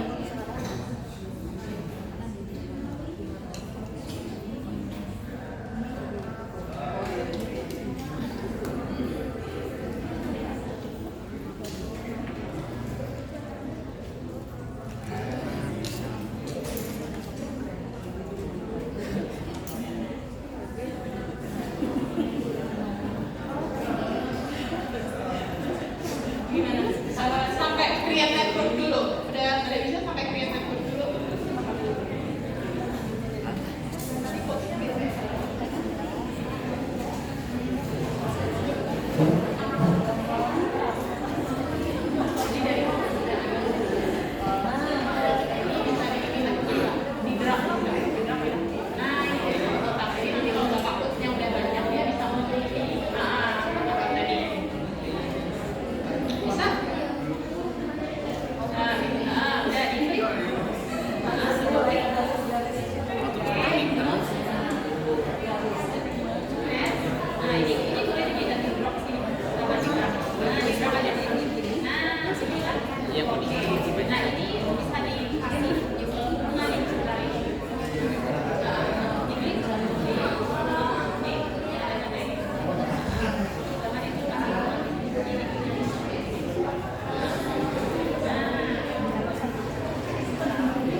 kalau mau kan ada dua.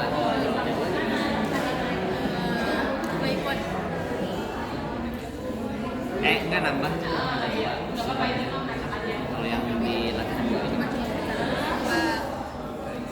dari name satu misalkan dari T apa ini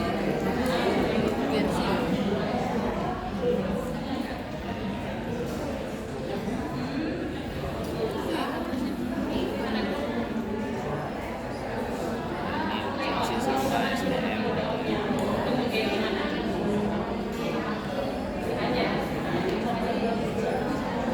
Nah kalau mau nambah satu lagi, Ini belum yang bagian mana? SDM-nya klik. oh ini Berhasil. Tadi yang beberapa berhasil dia bisa bikin ya. Jadi dari analisis ini kita bisa memvisualkan datanya kita. Jadi tadi kan quotes-nya masih terbatas ya karena nggak bisa pakai data sampel. Tapi kalau pakai data sampel ini kita bisa buka nih dari masing-masing quotes ini. Kita bisa edit ya, visualnya seperti apa gitu. untuk model di sini. Nah dari visual ini kita kan pada akhirnya mau cantumkan di tugas akhir kita kan. Ini itu kita bisa ekspor. Jadi kita bisa ekspor misalkan PS.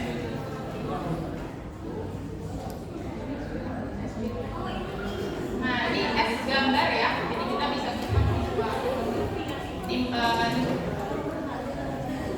Ini akan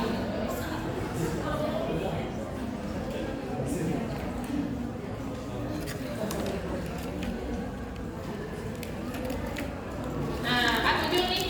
Kita bisa pakai ini di misalkan skripsi kita gitu. Jadi skripsi kita ada visualnya dari data analisis itu. Bisa ada hubungan yang kita bisa munculkan dan kita bisa visualkan gitu ya. Tanggal rapi. Ini warnanya bisa diubah-ubah ya.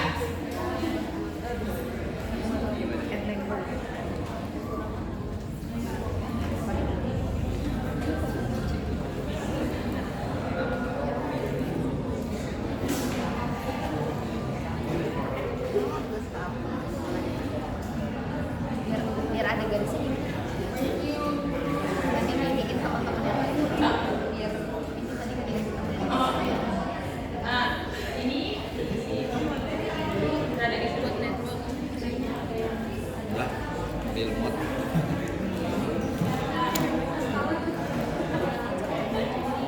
Diklik. Ini dia bisa kasih nanti. Bisa. Nah, itu apa? Sudah yang misalkan kembali ini kan karena data ya. Kalau ini tadi ada banyak gunanya. Add notes. Ya. Bedanya gini. Nah, itu mereka belum tahu cara bikin garisnya mungkin bisa Kalau nambah garis gimana tadi? Yang garis ini ya ada beberapa yang kesulitan ini ya nemuin ini kalau kita klik cara kita menghubungkan itu kita keluarkan yang ini ada yang titik di sini kita tarik nah jadi bisa dihubungkan Oh, klik di sini sampai muncul ini ya. nah Kita lihat ini sampai muncul sini karena buat ininya.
kalau nambah gitu di duplikat gitu. di duplikat, ya sih kalau kita mau nambah code baru harus Ulang. flow-nya yang tadi. Nah, kalau ini di duplikat nggak bisa ya? Untuk sebagai contoh aja biar banyak gitu. Kalau di duplikat. Tapi ada di sini tuh duplikat duplikat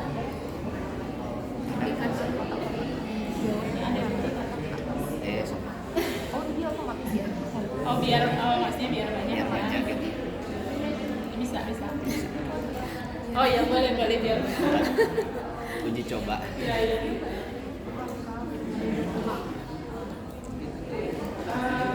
Ini yang ini ya. Terserah yang ini kayak gimana.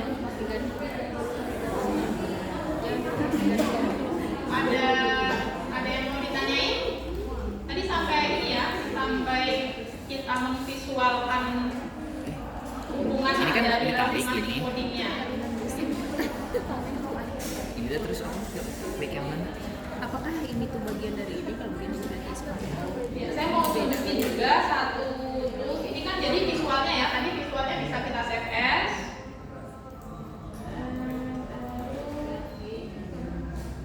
Ini dari ini misalkan ini satu coach ya. Dan dia bisa bikin portfolio-nya. Associated. Oh, penyebab.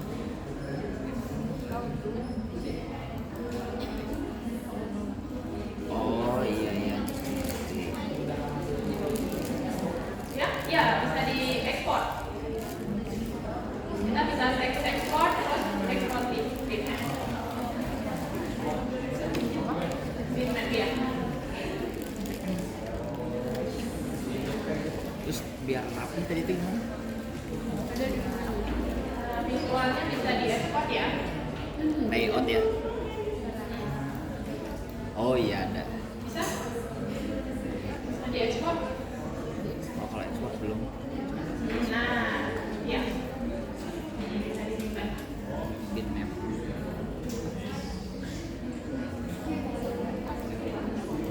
Oh, itu kalau misalkan warnanya mau diganti-ganti, bisa diklik di sini. Balik-balik. Nah, ini kalau Warna induk kan ada di kanan. Tadi teh.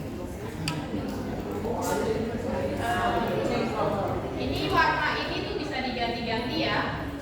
Jadi kalau misalkan mau ganti warna bisa klik di sini ada color. Jadi misalkan kalau yang biru itu misalkan artinya ada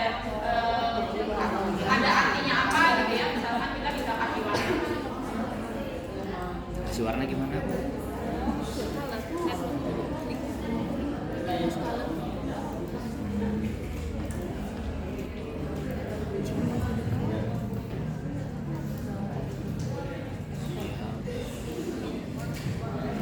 Sampai buat mobil aja nanti.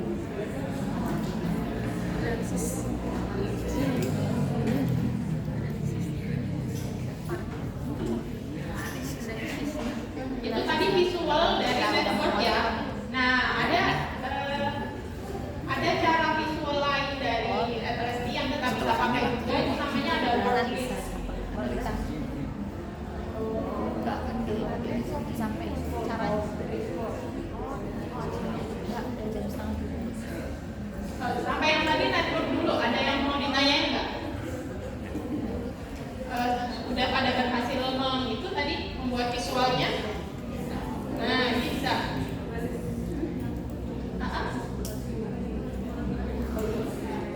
Ya. Nah, jadi hubungan antar quotes-nya itu sesuai dengan quotes-nya ya. Maksudnya ya kita misalkan tadi kan ada yang tadi kalau yang kita coding itu misalkan mindset entrepreneurship, terus bawahnya kan berpikir kreatif. Jadi bisa jadi berpikir kreatif itu bagian dari entrepreneurship. Jadi part of gitu kan. Jadi antar coding itu hubungannya ya tergantung datanya. Iya, dari si peneliti yang nentuin gitu. Apakah itu bagian dari atau contradiction gitu ya. Jadi kayak tadi tuh misalkan kan mindset bisnis, ada yang bagian sosial gitu, in contradiction bisa juga.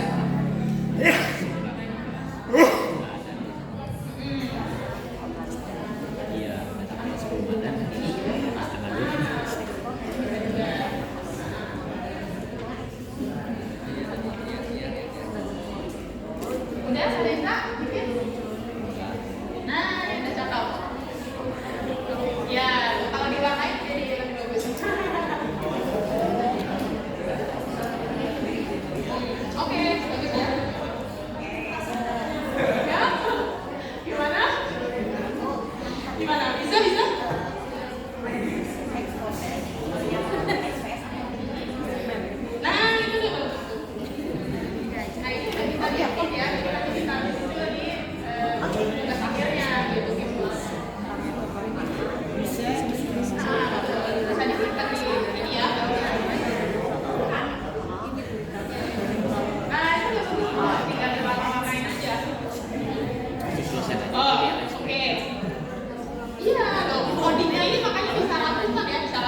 ada visualnya mesti lebih banyak.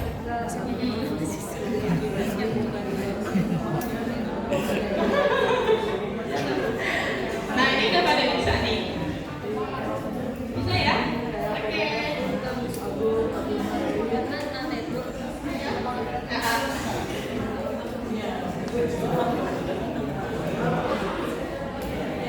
Oke, tadi beberapa udah ini ya, udah pada bisa ya. Network ya.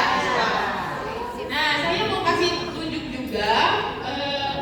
Kita kalau di Atlasti itu bisa juga memvisualkan poin. Cuman gini, dia ngambil dari kata yang paling banyak nih. Jadi contoh ya, kita ambil dari quotes ini nih, misalkan community. Diklik kanan quotes tertentu, kalian kan udah punya quotesnya ya, itu bisa kasih word list atau word cloud. Kalau word cloud nih munculnya kayak gini. Jadi sebenarnya dia mau kasih nunjukin kata apa sih yang paling sering muncul. Nih di sini yang udah. Kalau kita dari coding ya berarti dari coding tersebut. Kalau misalkan kita dari dokumen, ya dari dokumen tersebut. Dari dokumen banyaknya kata, banyaknya kata, keyword yang muncul. Word cloud di kanan. Kita di kanan word cloud. Jendela satu. Jendela satu. Duh, nggak ada lagi. Nggak ada dokumen katanya bisa. Pilih Word cloud. Ini munculnya bisa kayak gini. Jadi bisa membantu kita kata apa yang paling sering muncul dari misalkan dari informasi kita gitu ya, atau dari coding kita itu kata apa yang paling sering muncul gitu. Cuman kadang isunya adalah kan kalau kita di khususnya pakai bahasa Inggris kan ada particlesnya ya, ada the-nya, ada e-nya. Muncul? Nah, ya. Klik kanan, kan? Klik kanan terus word cloud. Jadi yang ini teh paling banyak. Nah, itu tadi. Jadi ini bukan saya. Tulisan. Ya. Jadi yang di tengah yang paling banyak muncul. Ini sebenarnya bisa kelihatan tuh berapa kali gitu. Oh, Muncul 12 nggak? kali. Kayak gitu berapa kali yang yang oh gitu, oke.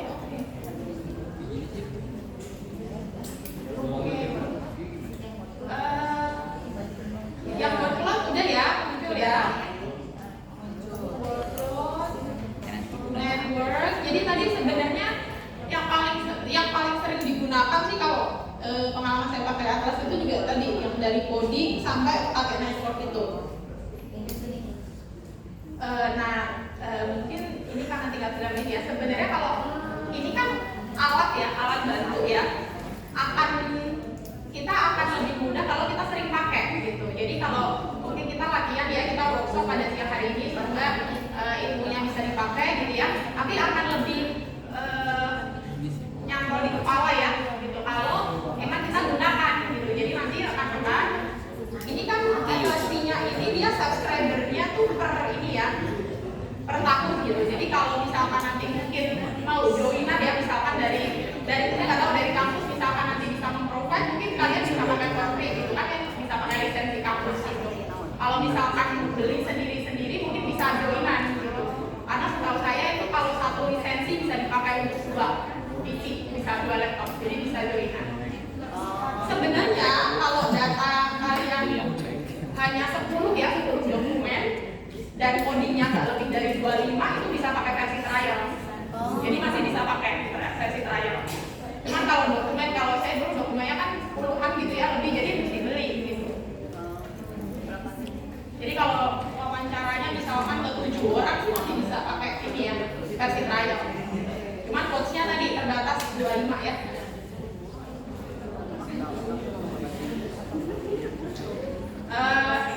Di sini nanti ini kan karena keterbatasan waktu, saya kenalkan beberapa fitur gitu.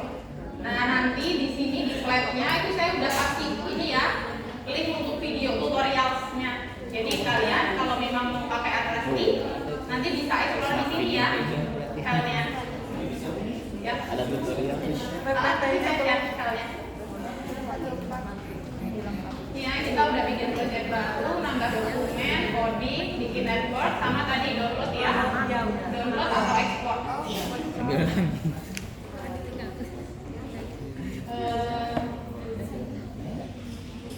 Itu ya, jadi mestinya dengan tadi minimum udah pernah nyobain gitu ya, nanti diulang lagi ya, diulang lagi.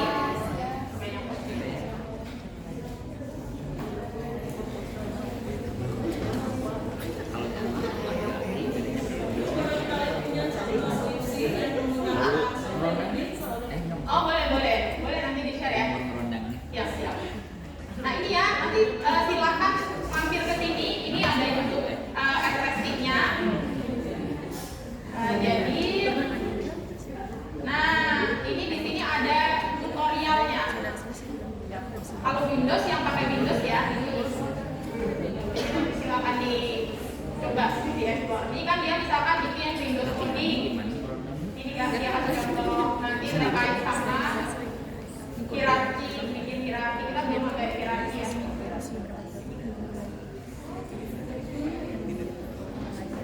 Tapi untuk bikin tugas akhir atau project awal biasanya itu tadi udah bisa dipakai ya, fitur-fitur yang minimum tadi. Ini close-nya mana? Ini bisa diekspor di sini ya.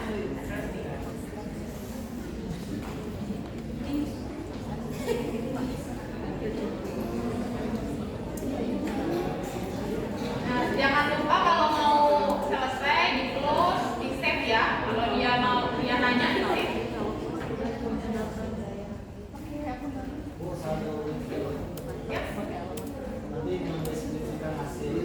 Ya. Oh, deskripsinya. Jadi kalau deskripsinya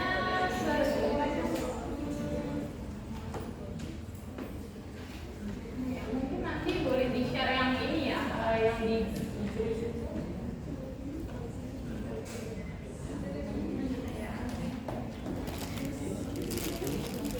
Saya tiba-tiba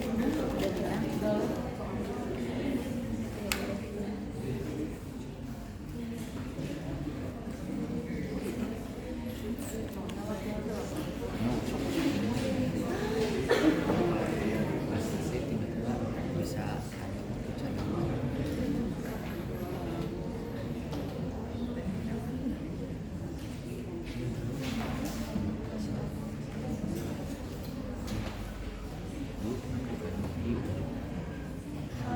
Nah ini contoh yang saya pakai ya, ini yang riset sama Bu Uni.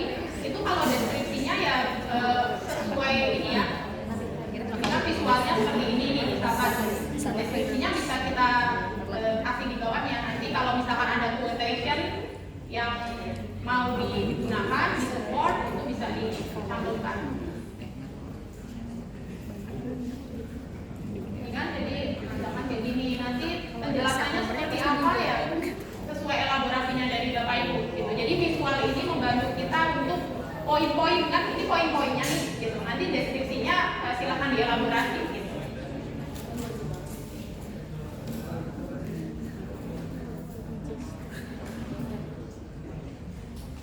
Ini insya Allah sebenarnya kan ini publish ya, jadi mungkin nanti bisa dipakai juga, bisa di-share nanti Mbak ini yang di sini itu. Pakai apa?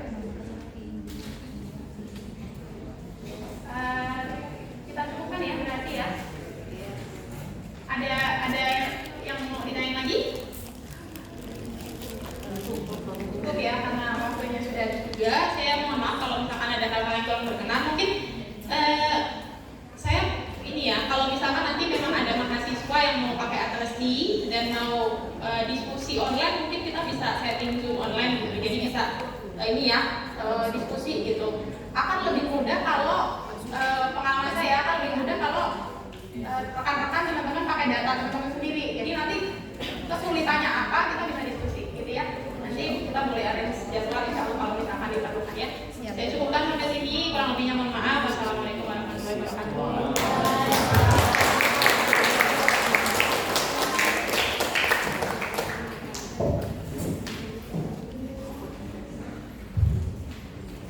Terima Terima kasih kami sampaikan kepada Ibu Dr. Lisa Listiana SEMAK yang telah memberikan ilmu yang luar biasa kepada kita semua.